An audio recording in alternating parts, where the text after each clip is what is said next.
नई चेयरवुमन को कंपनी में ज्वाइन करवाने के लिए जब हम नीचे खड़े होते हैं, तभी एक कॉलेग मजाक में मुझसे कहता है, सुना है नई चेयरवुमन की फिगर कमाल की है, पता नहीं उसका नेचर भी उतना ही सॉफ्ट और जेंटल है या नहीं। मैं जवाब देने ही वाला होता हूँ, तभी मेरी नजर एलिवेटर से बाहर निकलने वाली उस वुमन पर पड़ती है जो सबके बीच सेंटर पोजीशन में खड़ी होती है, जिसे देखते ही मैं अंदर तक हिल जाता हूँ। ये वही कैसे हो सकती है? हे भगवान, मेरी किस्मत इतनी खराब क्यों है? कंपनी की नई चेयरवुमन कोई और नहीं बल्कि मेरी 4 साल पहले की एक्स गर्लफ्रेंड निकलती है, जिस पर वह सीधे चेयरमैन ऑफिस की तरफ बढ़ जाती है और हम तीनों एक दूसरे को देखते हुए मजबूरी में उसके पीछे चल पड़ते हैं। शु आनन लंबी, एलिगेंट और बेहद नोबल दिखाई देती है, लेकिन सिर्फ मैं जानता हूँ कि इस वुमन का एक ऐसा साइड भी है जिसके बारे में कोई नहीं जानता। मैं शु आनन हूँ। आज से मैं शेनन ग्रुप की जनरल मैनेजर पोजीशन संभाल रही हूँ। आगे हम सब साथ काम करेंगे। मेरी सिर्फ एक रिक्वायरमेंट है, कोई भी जरूरत से ज्यादा स्मार्ट बनने की कोशिश मत करना। जी शु जनरल मैनेजर। सब अपना इंट्रोडक्शन दो, तुम पहले। हेलो शु जनरल मैनेजर, मेरा नाम चियो चेन है। मेरा डेली वर्क चेयरमैन के पूरे शेड्यूल को मैनेज करना है, जिसमें बिजनेस ट्रिप्स भी शामिल है। हेलो शु जनरल मैनेजर, मैं फेंग जेंग हूँ। आधा घंटा बाद हम तीनों चेयरमैन ऑफिस से बाहर निकलते हैं, जबकि मैं पूरी तरह खोया हुआ सा दिखाई देता हूँ।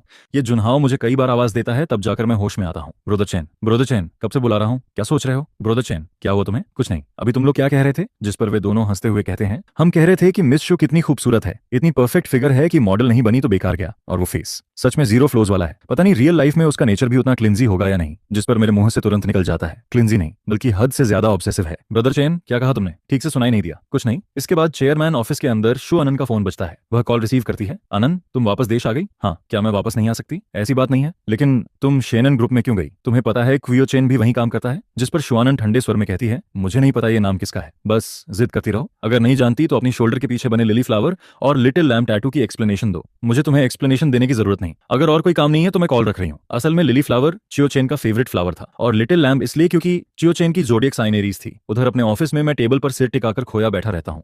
शु आनन, बहुत समय हो गया, पूरे 4 साल। शायद अब उसका बॉयफ्रेंड होगा। नहीं, शायद शादी भी हो चुकी होगी। ब्रोदर चेन, क्या हुआ? कुछ नहीं, कल रात देर तक जागा था, थोड़ा टायर्ड हूँ। मुझे ढूंढने आए थे किसी काम से। जिस पर वे बताते हैं, एचआर डिपार्टमेंट ने नोटिस भेजा है, अभी सूटेबल असिस्टेंट नहीं मिला, इसलिए हम तीनों में से किसी एक को टेम्परेरी असिस्टेंट बनाना चाहते हैं। सैलरी भी बढ़ेगी, तो फिर तुम लोग चले जाओ, मैं नहीं जा रहा। वैसे भी मुझे पैसों की ज्यादा जरूरत नहीं है, लेकिन फेंग जेंग को जरूरत है। वो और उसकी गर्लफ्रेंड इन दिनों शादी के लिए घर खरीदने की सोच रहे हैं। ब्रोदर चेन, कैपेबिलिटी के हिसाब से देखा जाए तो तुम सबसे सूटेबल हो। पुराने बॉस की नजर में तो तुम पहले से ही आधे असिस्टेंट थे। शु जनरल मैनेजर थोड़ी स्केरी लगती है, मुझे डर लगता है। जिस पर सीढ़ियों से नीचे उतर रही शु आनन अचानक रुक जाती है। क्या चियो चेन मुझसे डरता है? इतनी भी क्या डरावनी हूं मैं? हालांकि मैं थोड़ी कोल्ड दिखती हूं, लेकिन इतनी भी नहीं। और फिर मैं इतनी ब्यूटीफुल भी हूं। पता नहीं मेरा बॉयफ्रेंड जब इस फ्लॉलेस फेस को देखता होगा तो खुद को रोक पाता होगा या नहीं। उधर मेरे मुंह में अचानक पानी चला जाता है और मैं खांसने लगता हूँ। ब्रोदर चेन, अचानक क्या हुआ? कुछ नहीं। बॉयफ्रेंड क्या शायद हस्बैंड होगा? आखिर 4 साल पहले उसका फियांस भी तो था। इतना समय बीत गया, शादी तो हो ही गई होगी, और मैंने खुद उसे उस आदमी के साथ मुस्कुराते हुए देखा था। जिस पर फेंग जिंग अचानक मेरा मुंह बंद कर देता है। ब्रदर चेन, ये देखो, एचआर मैनेजर ने मैसेज भेजा है। पता चला शु जनरल मैनेजर भी कॉमर्स यूनिवर्सिटी से पढ़ी है, लेकिन उन्होंने फाइनेंस मेजर किया था। उनका लुक देखकर तो लगता है कि वो यूनिवर्सिटी ब्यूटी रही होंगी। तुम भी उसी यूनिवर्सिटी से थे क्या? तुम उन्हें नहीं जानते? जिस पर मैं हंसकर कहता हूँ, तुम खुद कह रहे हो यूनिवर्सिटी ब्यूटी,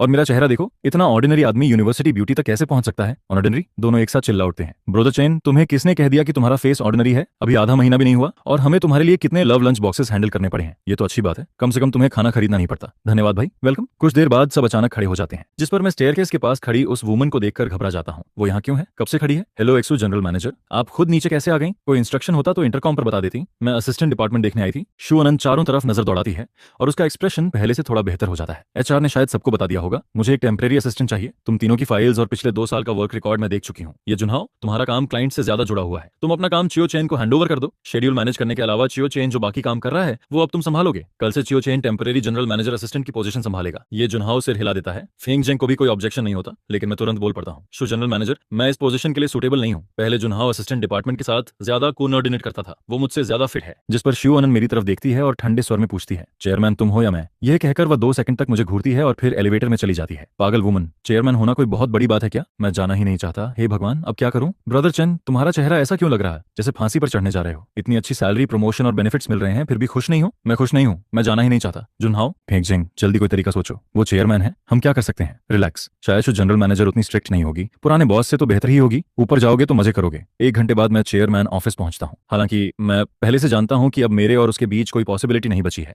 लेकिन उसकी ठंडी आवाज सुनकर मेरा दिल फिर भी दर्द करता है। मैं अपनी इमोशंस को कंट्रोल करता हूं, चेहरे पर प्रोफेशनल स्माइल लाता हूं और दरवाजा खोलकर अंदर चला जाता हूं। शु आनन डेस्क पर बैठी होती है, उसकी पतली उंगलियां कीबोर्ड पर लगातार चल रही होती हैं। वह सिर तक नहीं उठाती, लेकिन सच ये है कि जब मैं ग्लास डोर के बाहर खड़ा था तभी उसने मेरी परछाई देख ली थी, वही परछाई जिसे वह पूरी जिंदगी भूल नहीं सकती थी। एक्स जनरल मैनेजर, मैंने पहले कभी असिस्टेंट का काम नहीं किया। जिस पर वह बिना सिर उठाए पूछती है, ट्रांसफर से खुश नहीं हो? नहीं, ऐसी बात नहीं, मैं बस महसूस करता हूँ कि महसूस करते हो? तुम किस आइडेंटिटी आइडेंटिटी से महसूस करते हो? यह सुनकर मेरे चेहरे की मुस्कान जम जाती है। हाँ, सही तो कह रही है। मैं कौन होता हूँ कुछ महसूस करने वाला? अब वह मेरी बॉस है। अगर काम नहीं करना है तो एचआर डिपार्टमेंट जाओ और रेजिग्नेशन सबमिट कर दो। उसकी आवाज इतनी डिस्टेंट और कोल्ड होती है जैसे हम दोनों कभी एक दूसरे को जानते ही नहीं थे। रिजाइन करूं? मैं क्यों रिजाइन करूं? मुश्किलों से लड़ते लड़ते ही तो यहां तक पहुंचा हूं। 6,000 की इंटर्न सैलरी से बढ़कर 18,000 पर मंथ तक आया हूं। ऊपर से साल के आखिर में 60,000 का बोनस भी मिलता है। आखिर किस हक से मुझे रिजाइन करने के लिए कहा जा रहा है? जिस पर मैं एक्सयू जनरल मैनेजर की तरफ देखकर कहता हूं, एक्सयू जनरल मैनेजर, मेरा एक सवाल है। पोजीशन चेंज होने के बाद क्या मेरी सैलरी भी चेंज होगी? अभी तुम्हारी मंथली सैलरी कितनी है? 18,000। मैं अपने चेहरे पर प्रोफेशनल स्माइल बनाए रखता हूं, जिस पर वह उंगलियों से टेबल पर हल्का हल्का टैप करती है। 18,000 थोड़ा ज्यादा नहीं है? यह सुनते ही मेरे चेहरे की मुस्कान लगभग गायब हो जाती है। एक्सयू जनरल मैनेजर, आपका मतलब क्या है? जहां तक मुझे याद है, शेनन ग्रुप में पोजीशन ट्रांसफर के बाद 1 महीने की प्रोबेशन पीरियड होती है और प्रोबेशन में सैलरी भी प्रोबेशन स्टैंडर्ड के हिसाब से ही मिलती है। यह सुनकर मैं सब समझ जाता हूं। मतलब मैं जनरल मैनेजर असिस्टेंट बनूं और सैलरी भी प्रोबेशन वाली मिले। मैं हल्का सा हंसता हूं। तो एक्सयू जनरल मैनेजर असिस्टेंट की प्रोबेशन सैलरी कितनी है? जिस पर एक्सयू एनान डेस्क पर रखा इंटरकॉम उठाती है। जनरल मैनेजर असिस्टेंट की प्रोबेशन सैलरी कितनी है? उधर से जवाब आता है, 1,000। ठीक है, समझ गई। वह फोन रख देती है और फिर ठंडी आवाज में कहती है, सुना तुमने? क्या असिस्टेंट, अब कोई और प्रॉब्लम है? मैं तुरंत अपना एम्प्लॉई कार्ड उतार देता हूं। कोई प्रॉब्लम नहीं है, मैं रिजाइन करता हूं। इतना कहकर मैं मुड़कर जाने लगता हूं। तभी पीछे से उसकी हल्की आवाज सुनाई देती है। अगर मुझे सही याद है तो चाओ असिस्टेंट का लेबर कॉन्ट्रैक्ट पिछले साल ही रिन्यू हुआ था। जनरल मैनेजर असिस्टेंट का काम कंपनी के कोर डॉक्यूमेंट से जुड़ा होता है।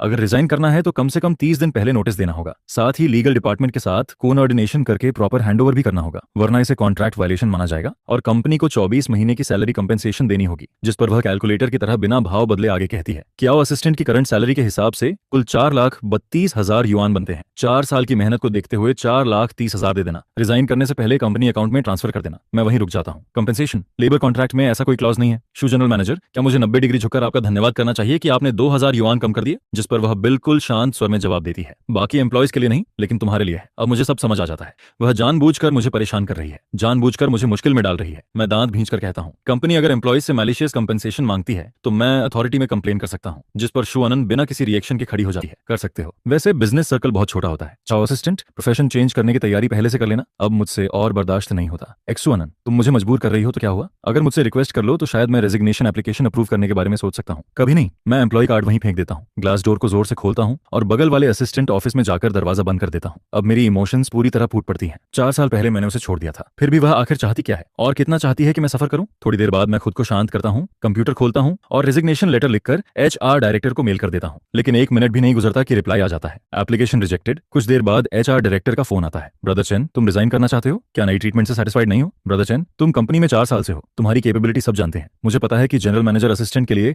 26,000 सैलरी ज्यादा नहीं है, लेकिन क्वार्टरली बोनस और ईयर एंड बोनस भी काफी अच्छा है। मैं पूरी तरह कंफ्यूज हो जाता हूं। डायरेक्टर चेन, आप क्या कह रहे हैं? तुमने ईमेल नहीं देखा क्या? खुद जनरल मैनेजर ने असिस्टेंट डिपार्टमेंट के सभी लोगों की सैलरी बढ़ा दी है। कुल 8,000 युआन इंक्रीज हुआ है। यह सुनते ही मैं जल्दी से अनरीड ईमेल खोलता हूं और वहां साफ लिखा होता है कि मेरी सैलरी इसी महीने से एडजस्ट की जा रही है। तभी मुझे एहसास होता है शिवनन ने मेरी सैलरी कम नहीं की थी, बल्कि बढ़ाई थी। ब्रोदर चैन, सुन रहे हो? जी सुन रहा हूं। ये शिव जनरल मैनेजर का डिसीजन है? बिल्कुल। 2 घंटे पहले जब उन्होंने तुम्हें जनरल मैनेजर असिस्टेंट बनाने का फैसला किया था, तभी सैलरी इंक्रीज की बात भी की थी। फाइनेंस डायरेक्टर से डिस्कस करने के बाद ही ईमेल भेजा गया है। फोन करने के बाद भी मुझे यकीन नहीं होता। 2 घंटे पहले, यानी तब जब वह असिस्टेंट ऑफिस में नीचे आई भी नहीं थी, तो फिर अभी उसने मुझे जानबूझकर प्रोवोक क्यों किया? इसके बाद मुझे याद आता है कि जनरल मैनेजर असिस्टेंट का वर्किंग टाइम पूरी तरह बॉस के शेड्यूल पर डिपेंड करता है। बॉस जाएगा तभी एम्प्लॉई जा पाएगा। तभी वी चैट ग्रुप अचानक नोटिफिकेशन से भर जाता है। हे भगवान, जनरल मैनेजर मेरी गॉडेस है, अब फाइनली ओवरटाइम नहीं करना पड़ेगा। पुराने बॉस की तुलना में तो वो ब्लड सकर था। ब्रदर चैन, तुम कुछ बोल क्यों नहीं रहे? असिस्टेंट बनते ही बिजी हो गए क्या? मैं ग्रुप लिस्ट देखता हूँ। यह नया वर्क ग्रुप था जिसमें सिर्फ हम तीनों और शु अनंत थी। कुछ मिनट पहले उसने मैसेज भेजा था, अगर कोई स्पेशल सिचुएशन नहीं है तो ओवरटाइम करने की जरूरत नहीं होगी। ये जुन्हा और फेंग जेंग रिप्लाई कर चुके थे, सिर्फ मैं चुप था। मैं रिप्लाई नहीं करना चाहता था। आखिर कुछ देर पहले ही तो मैंने रिजाइन करने की बात कही थी और मुझे यकीन था कि एचआर को भेजा गया मेरा ईमेल शु अनंत से छुपा नहीं होगा। जिस पर मैं सिर हिलाता हूँ, छोड़ो, मैं अपनी नौकरी करूंगा, वह अपनी बॉस वाली जिंदगी जिएगी।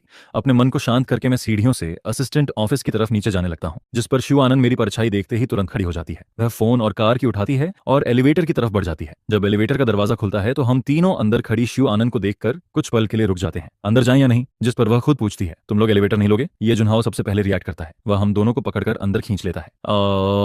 आ रहे हैं जो जनरल मैनेजर। फंगजंग अचानक मेरे चेहरे की तरफ देखता है।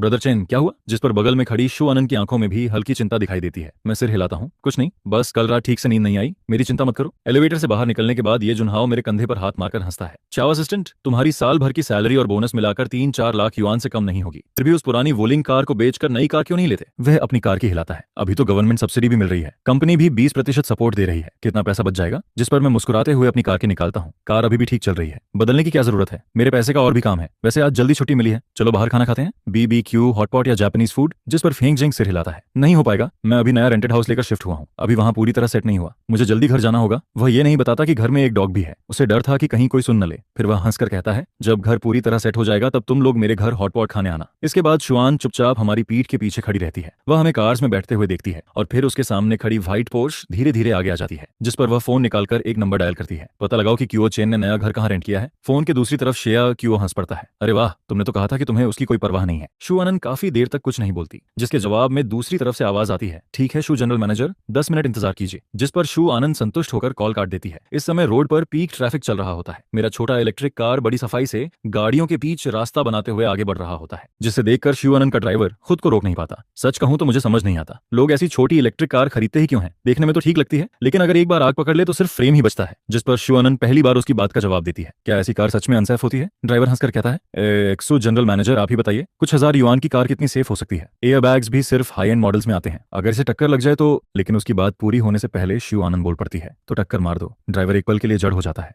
शू जनरल मैनेजर आपने क्या कहा? मैंने कहा टक्कर मार दो। यह सुनते ही ड्राइवर की आंखें बंद हो जाती हैं और वह मजबूरी में एक्सेलरेटर दबा देता है। धड़ाम, एक जोरदार आवाज गूंजती है, लेकिन हैरानी की बात यह होती है कि मेरी इलेक्ट्रिक कार को ज्यादा नुकसान नहीं होता। उधर एक्सू अनान की बॉडी भी झटके से नहीं हिलती, जैसे उसे इस एक्सीडेंट से कोई फर्क ही नहीं पड़ा हो। सिर्फ मेरी कार आगे बुरी तरह डगमगा जाती है। जिस पर शू आनंद ड्राइवर को घूरते हुए कहती है, तुम थोड़ा धीरे नहीं चला सकते थे? अगर उसे चोट लग जाती तो? ड्राइवर का चेहरा तुरंत उतर जाता है। शू जनरल मैनेजर मैं कसम खाता हूं मैंने स्पीड नहीं बढ़ाई थी, मैं तो एक्सेलरेटर भी दबाने से डर रहा था। उधर जिस व्यक्ति की कार पीछे से टकराई थी वह मैं ही था, और इस समय मैं पूरी तरह कंफ्यूज्ड बैठा रहता हूं। जब मैंने पहली बार कार चलानी शुरू की थी तब अक्सर मैं दूसरों की कार में टक्कर मार देता था, लेकिन आज पहली बार कोई मुझे पीछे से टक्कर मारता है, और वो भी इतना सोचकर मैं रियर मिरर में देखता हूं। अगले ही पल मेरी आंखें फटी रह जाती हैं। हे भगवान, पोर्श फैंटम, अब तो मैं गया, इस बार सच में खत्म हो गया, मेरी अच्छी जिंदगी यहीं खत्म होने वाली है। जैसे ही यह ख्याल आता है मैं तुरंत वीचैट खोलकर अपना बैलेंस चेक करता हूँ। 28,300 युआन, शायद इतना काफी होगा, लेकिन यह मेरी पूरी सेविंग्स थी। इसके अलावा मेरे पास एक युआन भी नहीं बचा था। तभी विंडो पर दस्तक होती है, जिसे सुनकर मेरा दिल जोर जोर से धड़कने लगता है। मैं गहरी सांस लेता हूँ और विंडो नीचे करता हूँ। बाहर एक मिडिल एज्ड आदमी खड़ा मुस्कुरा रहा होता है। सॉरी भाई, मैं समय पर ब्रेक नहीं लगा पाया, क्या आप नीचे आकर डैमेज चेक कर सकते हैं? जो भी नुकसान हुआ है हम पूरा कंपेंसेट करेंगे। उसका एटीट्यूड इतना अच्छा होता है कि मैं मना नहीं कर पाता। ठीक है, मैं सीट बेल्ट खोलकर नीचे उतर जाता हूँ, लेकिन जैसे ही पीछे जाकर कार देखता हूँ मेरी आंखों के आगे अंधेरा छा जाता है। उस मोमेंट में मुझे अपना दुखद फ्यूचर साफ दिखाई देने लगता है। आप लोग सच में पूरा कॉम्पेंसेशन देंगे? मुझे पैसे नहीं देने पड़ेंगे ना? बिल्कुल नहीं। आप बताइए कैसे सेटल करना है? उधर कार के अंदर बैठी शू अनन मन ही मन सोच रही होती है, एक नई कार खरीद कर देनी पड़ेगी, लेकिन सामने खड़ा यह आदमी इतना सीधा क्यों है? मुझे मुश्किल में मत डालो। मैं अपनी कार के उखड़े हुए पेंट को हाथ से छूता हूँ, दिल से खून बह रहा होता है, लेकिन फिर भी मैं पॉलिट बना रहता हूँ। कोई जरूरत नहीं है, आपकी कार तो मेरी कार से ज्यादा खराब लग रही है, मैं खुद ठीक करवा लूंगा, इतनी सी बात है। तभी शू आनंद कार से नीचे उतरती है। ड्राइवर तुरंत सीधा खड़ा होकर रिपोर्ट देता है, मिस शू, ये जेंटलमैन कह रहे हैं कि कंपेंसेशन की जरूरत नहीं है। जिस पर शू आनंद उसे घूर कर देखती है। ड्राइवर तुरंत चुप हो जाता है। इसके बाद शू आनंद मेरी तरफ देखकर कहती है, मुझे बहुत अफसोस है, मेरे ड्राइवर ने थोड़ी ज्यादा स्पीड में गाड़ी चला दी, हम कंपेंसेशन देंगे। ड्राइवर की आंखें बाहर निकल आती हैं। अरे मेरी गलती? क्या आपने खुद नहीं कहा था कि टक्कर मारो? अब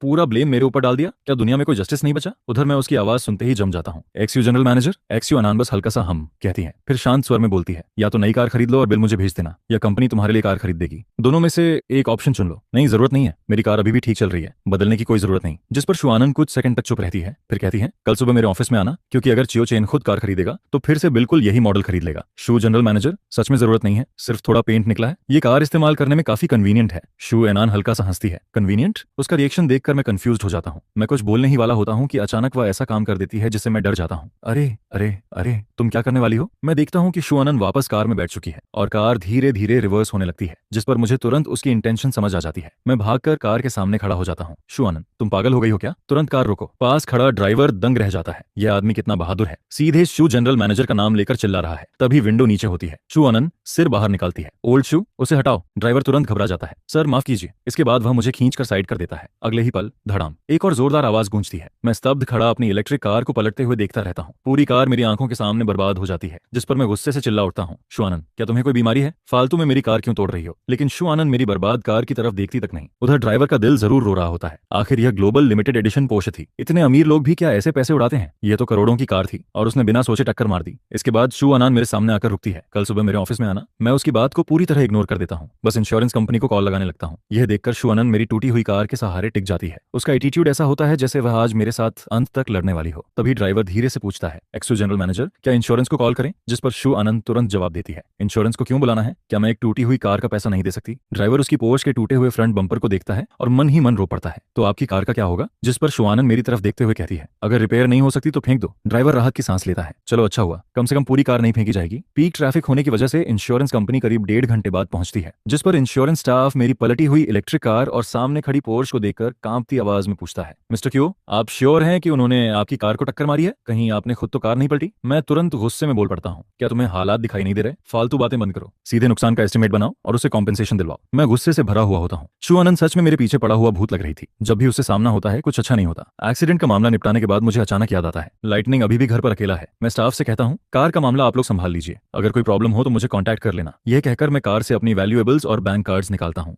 फिर पैदल ही ओवरब्रिज की तरफ चल पड़ता हूँ, जिस पर शु आनंद मुझे भीड़ के बीच अकेले चलते हुए देखती है। वह धीरे से एक लंबी सांस छोड़ती है और फिर चुपचाप मेरे पीछे चल पड़ती है। मैं उसे अपने पीछे आते देख तुरंत चिल्लाता हूँ, मेरे पीछे मत आओ। जिस पर वह कहती है, क्यों? इस सड़क में तुम्हारा भी हिस्सा है क्या जो मुझे चलने नहीं दोगे? यह सुनकर मैं भी उसे इग्नोर कर देता हूँ और बस ओखली उठाकर आगे चलता जाता हूँ। किस्मत अच्छी रहती है कि फ्लाईओवर से उतरने के बाद सिर्फ 2 ट्रैफिक लाइट पार करते ही मेरी नई किराए की जगह आ जाती है। ज्यादा दूर नहीं होती, नहीं तो शायद मैं थककर ही मर जाता। मैंने जो अपार्टमेंट किराए पर लिया होता है वह एक छोटा सा फ्लैट होता है, जिसमें एक बेडरूम और एक लिविंग रूम होता है। ठीक उसी समय एक कपल उसे ट्रांसफर कर रहा होता है, इसलिए मुझे काफी अच्छा डील मिल जाता है। जिस पर कॉरिडोर में घुसने से पहले मैं आदत से मजबूर होकर पीछे मुड़कर एक बार देखता हूँ, लेकिन वहां उसका कोई निशान नहीं दिखता। यह देखकर मैं राहत की सांस लेता हूँ, लेकिन मुझे बिल्कुल भी अंदाजा नहीं होता कि जिस पल मैं मुड़कर अंदर जाता हूँ उसी पल कोने में छिपी खड़ी महिला बाहर निकल आती है। शु आनंद नीचे खड़ी समय का अंदाजा लगाती है। जिस फ्लोर पर लाइट जलती हुई दिखती है उसे देखकर वह तुरंत समझ जाती है, तो 8वीं मंजिल पर रहता है। जिस पर वह धीरे से बड़बड़ाती है, च्योचेन, तुम मुझसे बचकर नहीं निकल सकते। उधर जैसे ही मैं पासवर्ड लॉक खोलकर दरवाजा खोलता हूँ तभी मुझे एक बेहद नाराज सी कराह सुनाई देती है, जिस पर मैं तुरंत उसे गोद में उठा लेता हूँ। लाइटनिंग, पापा आ गए। सब उस औरत की वजह से हुआ? आह नहीं, उस बुरी औरत की वजह से पापा को इतनी देर हुई। लाइटनिंग एक कॉर्गी डॉग होता है। मैंने उसे उस समय पाला था जब मैं और शु आनंद रिलेशनशिप में थे। जब हमारा ब्रेकअप हुआ था तब शु आनंद की नजर बचाकर मैं उसे चुपके से अपने घर ले आया था। इसके बाद नहाने के बाद मैं लाइटनिंग को नीचे घुमाने ले जाने का सोचता हूँ और साथ में डिनर भी खरीदने का प्लान बनाता हूँ। शायद बहुत देर से घर में बंद रहने की वजह से लाइटनिंग जैसे ही नीचे पहुंचता है वह खुशी से इधर उधर भागने लगता है। लाइटनिंग, धीरे भाग, मैं सच में तुझसे हार गया हूँ। ये छोटा सा बदमाश इतना एनर्जेटिक कैसे है? आखिर मैं तुझे घुमाने लाया हूँ या तू मुझे घुमा रहा है?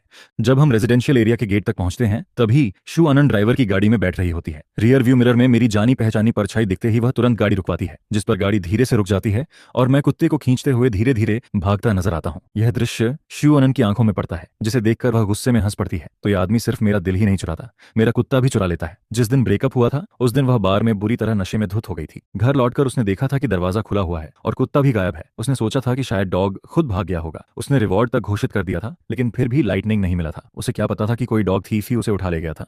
उधर मैं हांफते हुए चिल्लाता हूँ, अरे मेरे पूर्वज, मेरे छोटे मालिक, जरा रुक तो जा, मैं थक कर मर जाऊंगा। उसी समय मुझे थोड़ा भूख लगती है, इसीलिए मैं सामने वाली सड़क पार करके वोंटन खाने का फैसला करता हूँ और कुत्ते को साथ लेकर सड़क पार करने लगता हूँ। जिस पर शुआन तब तक वहीं देखती रहती है जब तक एक आदमी और एक कुत्ता रेस्टोरेंट में नहीं घुस जाते। इसके बाद वह ड्राइवर को गाड़ी चलाने का इशारा करती है, लेकिन लाइटनिंग जैसे कुछ महसूस करता है और अचानक पीछे मुड़कर जोर जोर से भौंकने लगता है। जिस पर मैं भी उसी दिशा में बाहर झांक कर देखता हूँ, लेकिन मुझे सिर्फ एक काली कार दूर जाती हुई नजर आती है। मैं तुरंत डांटता हूँ, लाइटनिंग, क्यों भौंक रहा है? भौंकना बंद कर। डिनर खत्म करने के बाद मुझे इंश्योरेंस कंपनी का मैसेज मिलता है। उसमें लिखा होता है कि शु आनंद प्राइवेट सेटलमेंट करना चाहती है और साथ में उसका फोन नंबर भी भेजा गया होता है। इसके अलावा इंश्योरेंस कॉन्ट्रैक्ट के हिसाब से कंपनी मुझे 55,000 युआन की कार कंपेंसेशन भी दे चुकी होती है। मैं लाइटनिंग को बिस्तर के पास बने उसके छोटे से बेड में रखता हूँ और उसके सामने बैठकर बड़बड़ाने लगता हूँ, लाइटनिंग, मैं सच में उससे हार गया हूँ। वो बिल्कुल नहीं बदली, अब भी उतनी ही परेशान करने वाली है। कुछ देर बात करने के बाद मैं फर्श पर बैठ जाता हूँ और उसके सिर को सहलाने लगता हूँ। अब क्या करूँ लाइटनिंग? पापा ने बहुत कोशिश की थी कि उसके बारे में ना सोचें, फिर वह दोबारा क्यों सामने आ गई? शायद उसकी शादी भी हो चुकी होगी, है ना? यह सुनकर छोटा कुत्ता अपने मालिक की उदासी महसूस करता है और मेरा हाथ चाटने लगता है। जिस पर मैं हंसते हुए पूछता हूँ, लाइटनिंग, तुझे अपना असली पापा चाहिए या नया अंकल? अगर अंकल चाहिए तो मैं तुझे तेरी माँ को वापस कर दूंगा। लाइटनिंग कुछ बार कराहता है, जिस पर मैं उसके सिर पर थपकी देता हूँ, उसे वापस उसके बेड में रखता हूँ और खुद बिस्तर पर चढ़ जाता हूँ। इसके बाद मैं फोन खोलता हूँ और दूसरे अकाउंट में लॉगिन करता हूँ। उस अकाउंट की ब्लैकलिस्ट में एक इंसान मौजूद होता है जिसका नाम कंपनी वर्क ग्रुप वाली शु आनंद से बिल्कुल मिलता है। उसने अब तक अपना वीचैट अकाउंट नहीं बदला होता, जिस पर मेरे मन में अचानक एक ख्याल आता है, क्या वह अब तक मेरा इंतजार कर रही थी? यह सोचकर न जाने क्या होता है कि मैं उसे ब्लैकलिस्ट से हटा देता हूँ। उधर शु आनंद नहाने के बाद बाथरोब पहनकर सोफा पर बैठी होती है। एक हाथ में फोन और दूसरे हाथ में रेड वाइन का ग्लास होता है। उसकी दोस्त हंसते हुए कहती है, प्यार नहीं करती थी ना, फिर उसका एड्रेस क्यों निकलवाया? आधी रात को चोरी करने जाओगी या बदला लेने? सिर्फ ब्रेकअप ही तो हुआ है, इतना भी क्या? जिस पर शु आनंद अचानक पूछती है, उसकी माँ की मौत कब हुई थी? शायद तुम दोनों के ब्रेकअप के करीब 6 महीने बाद। यह सुनकर शु आनंद वीचैट खोलती है और आदत के मुताबिक सबसे ऊपर पिंड चैट पर क्लिक करती है। आखिरी मैसेज अब भी 4 साल पहले वाले दिन का होता है। ब्रोदर चेन, क्या अब आपको मेरी जरूरत नहीं रही? यहाँ तक कि लाइटनिंग भी मुझे नहीं चाहिए? वह ऊपर स्क्रॉल करती है और सैकड़ों मैसेजेस देखती है, जिनमें से एक भी सफलतापूर्वक डिलीवर नहीं हुआ था। लेकिन इस बार जैसे ही उसकी उंगलियां स्क्रीन पर चलती हैं, मैसेज अचानक सेंड हो जाता है। यह देखकर शु आनंद तुरंत वाइन ग्लास नीचे रखती है और मैसेज रिकॉल करना चाहती है, लेकिन तब तक बहुत देर हो चुकी होती है, जिस पर वह मजबूरी में वर्क ग्रुप खोलती है और चियाओ चेन को फ्रेंड रिक्वेस्ट भेज देती है। कुछ मिनट इंतजार करने के बाद भी कोई रिस्पॉन्स नहीं आता, जिस पर वह दांत भींच कर कहती है, ठीक है चैन, बहुत अच्छे, तुम सच में बहुत अच्छे हो। अगली सुबह अलार्म बजने से पहले ही मैं डॉग की जीभ से जाग जाता हूँ। ओह नहीं, देर हो गई, ऑफिस के लिए लेट हो जाऊंगा। जिस पर मैं लाइटनिंग को गोद में भरकर उसके सिर को रगड़ता हूँ। फिर फोन उठाता हूँ और देखता हूँ कि एक अनरीड मैसेज आया हुआ है। मैं उसे खोलने ही वाला होता हूँ कि फोन हाथ से फिसल कर सीधे कुत्ते के सिर पर गिर जाता है, जिस पर लाइटनिंग दर्द से चीख उठता है। मैं तुरंत उसे गले लगाकर किस करता हूँ और फिर फोन देखने लगता हूँ। वह मैसेज उसी इंसान का होता है जिसे मैंने पिछली रात ब्लैकलिस्ट से हटाया था। उसमें सिर्फ कुछ शब्द लिखे होते हैं, तुमने मेरा कुत्ता चुरा लिया। यह देखकर मैं लाइटनिंग का मुंह पकड़कर नाटक करने लगता हूँ। सच सच बता, क्या तूने अपनी माँ को बता दिया कि तू पापा के पास है? जल्दी बोल, क्या पापा तेरे साथ अच्छा व्यवहार नहीं करते? बेचारा लाइटनिंग बेहद मासूम चेहरा बनाता है। आखिर असली विक्टिम तो वही होता है। मैं उसके मैसेज का रिप्लाई नहीं करता, उससे दोबारा ब्लैकलिस्ट में डालना चाहता हूँ, लेकिन फिर लगता है कि ऐसा करना जरूरत से ज्यादा सस्पिशियस होगा, जिस पर मैं सोचता हूँ कि छोड़ो, दूसरा अकाउंट ही इस्तेमाल करता हूँ। लेकिन अकाउंट स्विच करते ही मुझे एक फ्रेंड रिक्वेस्ट दिखाई देती है। मेरा इंस्टिंक्ट उसे रिजेक्ट करने का होता है, लेकिन फिर याद आता है कि अब वह मेरी बॉस है। अगर फ्रेंड रिक्वेस्ट एक्सेप्ट नहीं की तो अच्छा नहीं लगेगा। कुछ देर सोचने के बाद मैं खुद को समझाता हूँ, छोड़ो, ऐसा दिखाता हूँ जैसे मैंने देखा ही नहीं। आखिर कौन सा नॉर्मल बॉस आधी रात को एम्प्लॉय को वीचैट पर ऐड करता है। इसके बाद मैं ब्रश करके फ्रेश होता हूँ। तभी अचानक याद आता है कि मेरी कार तो उस कैपिटलिस्ट बॉस ने पलट दी थी, जिस पर मजबूर होकर मुझे टैक्सी पकड़कर ऑफिस जाना पड़ता है। रश आवर की वजह से टैक्सी का इंतजार करने में ही 10 मिनट से ज्यादा लग जाते हैं। जब मैं कंपनी लॉबी में पहुंचता हूं, तब तक लगभग लेट होने वाला होता हूं। मैं देखता हूं कि एलिवेटर का दरवाजा बंद होने ही वाला है, जिस पर मैं तुरंत चिल्लाता हूं, रुको 1 मिनट। लेकिन जैसे ही अंदर पहुंचता हूं, मेरी नजर शू अनन और फाइनेंस डायरेक्टर पर पड़ती है। उन्हें देखकर मैं कुछ सेकंड के लिए जम जाता हूं। हालत बेहद अजीब हो जाती है, लेकिन आखिरकार मैं मजबूरी में चेहरा सख्त करके एलिवेटर के अंदर कदम रख देता हूं। ऐसी ऑकवर्ड सिचुएशन की तुलना में मुझे अपनी अटेंडेंस बोनस की ज्यादा चिंता होती है। आखिरकार मैं शालीनता से दोनों को ग्रीटिंग देता हूं। हेलो चूतोंग, हेलो डायरेक्टर जांग। शौचन, आज बड़ी मुश्किल से तुम्हें टाइम पर ऑफिस आते देख रहा हूं। सुबह वाला मैसेज मिलने के बाद अब तो मेरी हिम्मत ही नहीं होती कि बगल में खड़ी उस औरत की तरफ देख भी सकूं। आखिर उसे पता चल गया कि मैंने लाइटनिंग को चुराया था, या फिर उसने गलती से किसी और को मैसेज भेज दिया था। मुझे खुद भी समझ नहीं आता, जिस पर मैं जवाब देता हूं, आज टैक्सी लेकर आया हूं, इसलिए थोड़ा लेट हो गया। टैक्सी? तो तुम्हारी इलेक्ट्रिक बाइक कहां गई? यह सुनकर मैं मजबूरन जवाब देता हूं, किसी ने टक्कर मारकर पलट दी। कौन था? ड्राइविंग स्किल इतनी खराब किसकी थी? मैं बाहर से तो बस हल्की सी मुस्कान देता हूं, लेकिन अंदर ही अंदर सोच रहा होता हूं, क्या वो इंसान तुम्हारे बगल में खड़ा नहीं है? लेकिन मानना पड़ेगा, उसकी ड्राइविंग स्किल सच में बहुत खराब है। उसी समय एलिवेटर 16वीं मंजिल पर रुकता है, जिस पर फाइनेंस डायरेक्टर हाथ हिलाकर हम दोनों को बाय बोलता है और एलिवेटर से बाहर निकल जाता है।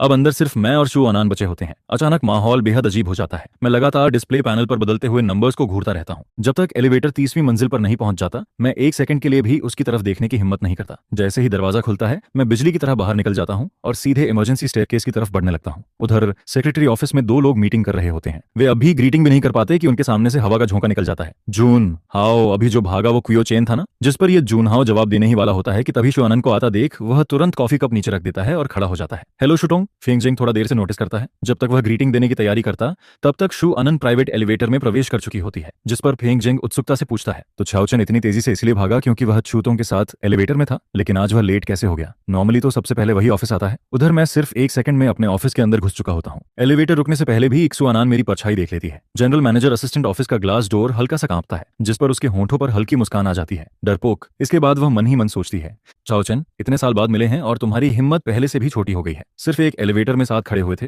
और तुम ऐसे डर गए? क्या मैं इतनी डरावनी लगती हूँ? उधर मैं जल्दी से लैपटॉप उठाता हूँ और बगल वाले ऑफिस के दरवाजे तक पहुंच जाता हूँ। मैं नॉक करने के लिए हाथ उठाता ही हूँ कि तभी दरवाजा खुल जाता है। लगभग शू अनन के चेहरे पर लगने वाला होता है, जिस पर वह मजाकिया नजरों से मुझे देखती है। शुटोंग, मीटिंग का समय हो गया है। वह मुस्कुराकर कहती है, क्या बात है? असिस्टेंट चियाओ का मुझसे कोई पर्सनल ग्रिज है क्या? मैं उसकी छेड़छाड़ को इग्नोर करता हूँ और सीधे हाथ आगे बढ़ा देता हूँ। शू अनन मेरी हरकत देखकर हल्का सा हंस पड़ती है। क्या हुआ? पैसे मांग रहे हो या कार? मैं ठंडे स्वर में जवाब देता हूँ, बाद में कार की दे दीजिएगा। इसके बाद मैं उसे घूरता हूँ और सीधा मुड़कर चला जाता हूँ, जिस पर शू अनन मेरी जाती हुई पीठ को देखती है और मन ही मन सोचती है, चाओचन, तुम जैसे एक्स बॉयफ्रेंड बिल्कुल स्टैंडर्ड के खिलाफ हो। एक स्टैंडर्ड एक्स तो मर चुके इंसान जैसा होना चाहिए, लेकिन तुम बार बार सामने क्यों आ जाते हो? क्या मुझे टेस्ट कर रहे हो? इसके बाद मीटिंग रूम में जनरल मैनेजर असिस्टेंट होने के नाते मीटिंग होस्ट करने की जिम्मेदारी मेरी होती है। हालांकि मैं मानना नहीं चाहता, लेकिन शू अनन जब सीरियस मोड में काम करती है तो उसका चार्म सच में जानलेवा होता है। मैं कब उसे देखते देखते खो जाता हूँ, मुझे खुद पता नहीं चलता। जब मेरी तंद्रा टूटती है, तब तक मीटिंग खत्म हो चुकी होती है और लोग एक एक करके बाहर निकल रहे होते हैं। ये जुनहाओ और फेंग जिंग भी लैपटॉप और डॉक्यूमेंट समेट रहे होते हैं। जाते जाते वे मुझे ऐसी नजर से देखते हैं जैसे कह रहे हो, भाई अब भगवान ही बचाए। मैं लैपटॉप बंद करके खड़ा होने ही वाला होता हूँ कि तभी कोई मेरे कंधे पर हाथ रख देता है, जिस पर शू अनन की आवाज सुनाई देती है। 2 घंटे की मीटिंग थी और असिस्टेंट क्वियो पूरे 1.5 घंटे तक मुझे देखता रहा। क्या बात है? मेरे बारे में कुछ गलत इरादे हैं क्या? यह सुनकर मैं घबरा जाता हूँ। मैं नजरें चुराना चाहता हूँ, लेकिन फिर सोचता हूँ कि वह और ज्यादा मजाक उड़ाएगी, इसलिए पलटकर जवाब देता हूँ, बिना वजह रूमर्स मत फैलाइए। अगर आपको कैसे पता कि मैं आपको देख रहा था? कहीं शूतों के भी मेरे लिए कुछ इरादे तो नहीं है? यह सुनकर शू आनंद हंस पड़ती है, फिर अचानक टॉपिक बदल देती है। असिस्टेंट चाओ, कल रात मेरा भेजा हुआ मैसेज मिला था? मैं बिना सोचे तुरंत जवाब देता हूँ, नहीं। शू अनन हैरानी से मेरी तरफ देखती है। इतनी जल्दी जवाब? क्या हुआ? असिस्टेंट कुयो डर गया क्या? इसके बाद वह मुस्कुराकर पूछती है, तो मेरे डॉग को चुराने वाली बात का क्या करेंगे? उसका तीर सीधे निशाने पर लगता है, जिस पर मैं अनजान बनने की कोशिश करता हूँ। शूटोंग, बात करने के लिए एविडेंस भी होना चाहिए। हम दोनों इतने क्लोज भी नहीं हैं। आपका डॉग खो गया, इससे कैसे साबित हो गया कि मैं नहीं चुराया? शु अनन देखती है कि मैं किसी भी हालत में मानने वाला नहीं हूँ, जिस पर उसके चेहरे की मुस्कान और गहरी हो जाती है। इसके बाद वह धीरे धीरे मेरी तरफ बढ़ने लगती है। वह एक कदम आगे बढ़ती है तो मैं एक कदम पीछे हट जाता हूँ। वह फिर आगे बढ़ती है और मैं फिर पीछे हट जाता हूँ। ऐसे करते करते वह मुझे मीटिंग रूम के कोने तक धकेल देती है। अब मेरे पीछे हटने की कोई जगह नहीं बचती। मैं मजबूर होकर पूछता हूँ, आखिर आप चाहती क्या है? शु अनन होंठों पर मुस्कान लाकर कहती है, यह सच है कि मेरा डॉग गायब हुआ था, लेकिन मुझे याद नहीं कि मैंने कभी साफ साफ कहा हो कि उसे तुमने चुराया था। और रही बात क्लोज न होने की, तो मुझे सबसे ज्यादा क्या पसंद है? असिस्टेंट क्यूओ को तो ये सबसे अच्छे से पता होना चाहिए। इतना सब जानने के बाद भी कहोगे कि हम क्लोज नहीं है। मैं तुरंत जवाब देता हूँ, शूटोंग को क्या पसंद है ये तो आपके हस्बैंड को ज्यादा अच्छी तरह पता होगा। मुझे सिर्फ अपनी गर्लफ्रेंड की पसंद पता होती है। अगर और कोई काम नहीं है तो कृपया रास्ता दीजिए, मुझे काम करना है। यह सुनते ही शु अनन का चेहरा बदल जाता है।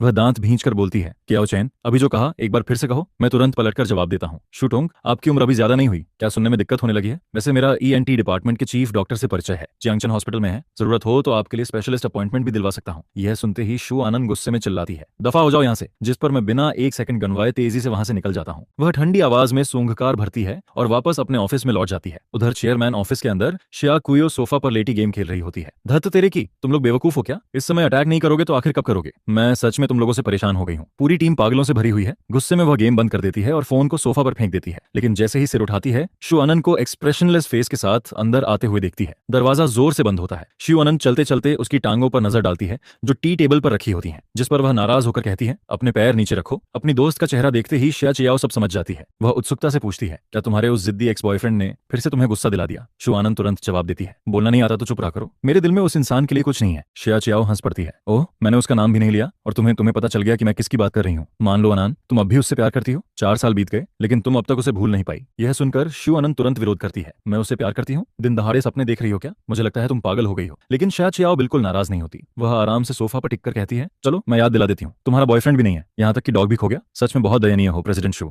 यह सुनकर शु अनान के हाथ में पकड़ा फाउंटेन पेन रुक जाता है। इसके बाद वह फोन निकालती है और कुछ टाइप करती है, मुझे डॉग थीफ मिल गया। शिया चियाओ उछल पड़ती है, कमाल है, लाइटनिंग को खोए हुए 4 साल हो गए और तुमने अब जाकर ढूंढ निकाला, डॉग मिला है या थीफ? जिस पर शु अनन एक एक शब्द दबाकर बोलती है, दोनों मिल गए। इसके बाद वह डेस्क पर रखा लैंडलाइन उठाती है और एक नंबर डायल करती है। उधर मैं बगल वाले ऑफिस में बॉस का शेड्यूल अरेंज कर रहा होता हूँ। तभी डेस्क पर रखा इंटरनल फोन अचानक बज उठता है। मैं कॉल रिसीव करता हूँ, जिस पर दूसरी तरफ से शु अनन की आवाज आती है, क्या चैन, 2 कप कॉफी बनाकर मेरे ऑफिस में लेकर आओ। सुनिए जरा, कॉफी बनाना तो मेरी जॉब डिस्क्रिप्शन में नहीं आता ना। कॉफी तो आमतौर पर फेंकजिंग बनाता है, फिर मुझे ही क्यों बुला रही है? यह सुनकर शु अनन कुछ सेकंड के लिए चुप रह जाती है। तो क्या मैं खुद बनाऊं? फालतू बातें बंद करो और जल्दी जाओ। जी शूटोंग, मैं तुरंत जवाब देता हूँ। उधर शु अनन के फोन पर बात करने का तरीका सुनकर शिया चियाओ के मुंह में मौजूद लॉलीपॉप लगभग गले में अटक जाती है, जिस पर वह शु अनन की तरफ अंगूठा दिखाती है। कमाल है शूटोंग, तुम अपने एक्स बॉयफ्रेंड से भी ऐसे बात करने की हिम्मत रखती हो? शु अनन बिना एक्सप्रेशन बदले जवाब देती है, मैं उसकी बॉस हूँ, ऐसे बात क्यों नहीं कर सकती? इसके बाद वह टॉपिक बदलते हुए पूछती है, और तुम आज इतनी फ्री क्यों हो? अब तक गई नहीं? शिया चियाओ तुरंत विरोध करती है, क्या मतलब? तुमने 2 कप कॉफी मंगवाई है, मैं यहाँ इतनी देर से बैठी हूँ, क्या मुझे 1 कप कॉफी पीने का हक भी नहीं है? क्या यही शु फैमिली की हॉस्पिटैलिटी है? शु अनन ठंडे स्वर में कहती है, मैं दोनों कप खुद नहीं पी सकती क्या? मुझे कॉफी पसंद है, कोई प्रॉब्लम? यह सुनकर शिया चियाओ हंस पड़ती है, ठीक है, मैं उस दिन का इंतजार करूंगी जब शूटोंग को कोई जोरदार थप्पड़ मारेगा। शु अनन आत्मविश्वास से जवाब देती है, असंभव, तुम्हें ऐसा मौका कभी नहीं मिलेगा। थक मैं 2 कप कॉफी लेकर अंदर आता हूँ। शिया चियाओ को यहाँ देखकर मैं थोड़ा हैरान और असहज हो जाता हूँ,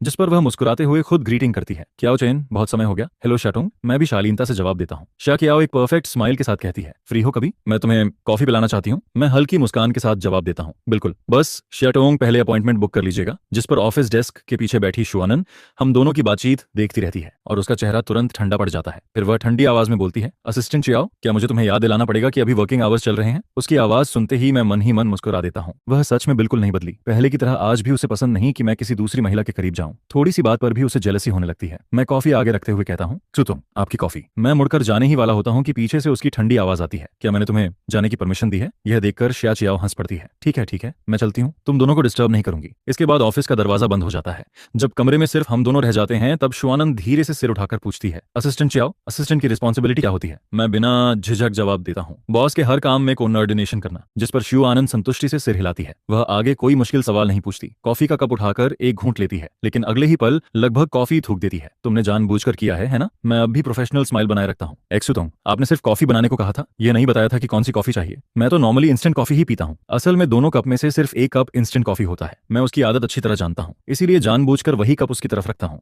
उसके साथ थोड़ा मजाक करना अलग बात है, लेकिन किसी क्लाइंट के साथ मैं ऐसी गलती कभी नहीं करता। यह सुनकर सुनकर शु अनन कुछ पल के लिए चुप हो जाती है, लेकिन चाहे आसमान से चाकू ही क्यों न गिर जाए, उसे मेरे मुंह से निकली बात पर यकीन नहीं होने वाला। थोड़ी देर बाद मजाक खत्म होता है और मैं आज के शेड्यूल की रिपोर्ट देना शुरू कर देता हूँ। रिपोर्ट खत्म होने पर शुआन अपनी पॉकेट से कार की निकालकर डेस्क पर रखती है, फिर मेरी तरफ देखते हुए कहती है, यह तुम्हारे लिए है, कार कंपनसेशन। मैं तुरंत मना कर देता हूँ, जरूरत नहीं है शुटोंग, मेरी पुरानी कार की कीमत शायद इस नई कार के एक व्हील के बराबर भी नहीं होगी। इंश्योरेंस कंपनी पहले ही कंपनसेशन दे चुकी है। शु अनन भौहें उठाकर पूछती है, तो क्या हुआ? क्या तुम्हें पैसे से मार रही हूँ मैं? मेरी माँ की तरह मैं भी वही मानती हूँ। मैंने तुम्हारी कार को टक्कर मारी है तो नई कार देना मेरा फर्ज है, और अगर चाहो तो कैश भी ले सकते हो। इसके बाद वह अचानक टॉपिक बदल देती है, वैसे असिस्टेंट चियाओ, तुमने मेरा कॉन्टैक्ट ऐड क्यों नहीं किया? अगर मुझे कभी तुम्हें ढूंढना हुआ तो क्या करूंगी? मैं तुरंत जवाब देता हूँ, इंटरनल वर्क ग्रुप के जरिए कॉन्टैक्ट कर सकती हैं। मेरी बात पूरी भी नहीं होती कि वह बीच में बोल पड़ती है, तो अब फैसला करो, खुद फ्रेंड रिक्वेस्ट एक्सेप्ट करोगे या फिर मैं तुम्हारा नाम वर्क ग्रुप में टैग करूं? यह सुनते ही मैं तुरंत फोन निकाल लेता हूं, उसके सामने फ्रेंड रिक्वेस्ट एक्सेप्ट करता हूं। शूटोंग, अब ठीक है? जिस पर शु अनन संतुष्ट होकर सिर हिलाती है, हाँ अब जाकर काम करो। जी शूटोंग। मैं मुड़कर बाहर निकलने लगता हूँ, लेकिन तभी उसे जैसे कुछ याद आता है। चाओचन, मैं सिर्फ 2 कदम ही चला होता हूँ। मन ही मन सोचता हूँ, अब ये फिर क्या नया ड्रामा शुरू करने वाली है? क्या सारी बातें एक बार में नहीं कर सकती? मैं वापस मुड़कर अपनी प्रोफेशनल स्माइल दिखाता हूँ। शूटोंग,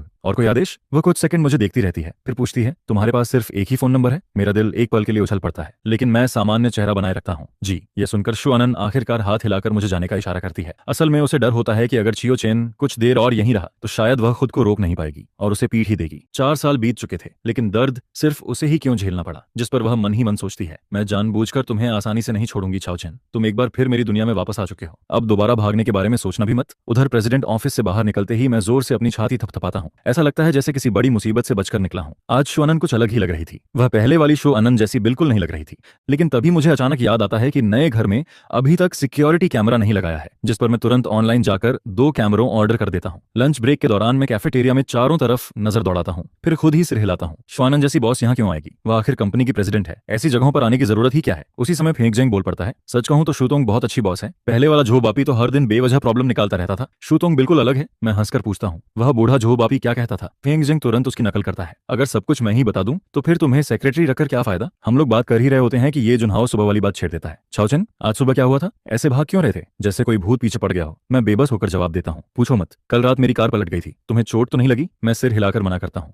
इसके बाद मैं रात की पूरी घटना उन्हें बता देता हूँ। मेरी बात सुनने के बाद ये जुनहाओ और फेंगजेंग एक दूसरे को देखते हैं, दोनों की आंखें चमक उठती हैं। स्पष्ट था कि उनके दिमाग में कुछ और ही चल रहा था। फिर वे एक साथ पूछ बैठते हैं, चाओचन सच सच बताओ, क्या तुम्हारा और शूतोंग का पहले से कोई कनेक्शन था? वरना वह खाली बैठकर तुम्हारी कार क्यों पलटती? मैं दांत पीसते हुए जवाब देता हूँ, क्योंकि उसका दिमाग खराब है। यह सुनते ही ये जुनहाओ डरकर चारों तरफ देखने लगता है, फिर चॉपस्टिक्स नीचे रख देता है। भाई तुम सच में कुछ भी बोल देते हो, ये कैफेटेरिया है, अगर शूटोंग ने सुन लिया तो क्या नौकरी बची रहेगी? इसी बीच अब तक चुप बैठा फेंगजेंग अचानक बोल पड़ता है, रुको, तुम दोनों कहीं एक्स लवर्स तो नहीं हो? अब छिपाने का कोई फायदा नहीं बचता। मैं मजबूरी में सिर हिला देता हूँ, जिस पर दोनों एक साथ उछल पड़ते हैं। क्या शूतोंग वही एक्स गर्लफ्रेंड है जिससे तुम्हारा 4 साल पहले ब्रेकअप हुआ था? मैं उन्हें घूरते हुए कहता हूँ, धीरे बोलो, क्या यह कोई गर्व करने वाली बात है? इसके बाद फेंगजेंग उत्सुकता से पूछता है, तो क्या शूटोंग ने तुम्हें कंपेंसेशन दिया? मैं बेपरवाही से जवाब देता हूँ, हाँ, एक BMW। यह सुनते ही दोनों की आंखें फटी रह जाती हैं। फिर फेंगजेंग ईर्ष्या से भरकर कहता है, अगर मेरी कोई एक्स गर्लफ्रेंड इतनी खूबसूरत और इतनी अमीर होती तो ब्रेकअप के बाद भी मैं खुशी खुशी उसके साथ डेट पर चला जाता। मैं धीरे से एक और बात जोड़ देता हूँ, लेकिन लगता है उसे ये पता चल गया है कि उसका डॉग मैंने ही चुराया था। जिस पर ये जुनहाओ और फेंगजेंग एक साथ हाथ जोड़ लेते हैं। ब्रोदर, इस बार तो तू गया। मेरे मन में तुरंत एक ही ख्याल आता है, ये डॉग चोरी वाली बात उस खतरनाक वुमन को किसी भी हालत में पता नहीं चलनी चाहिए,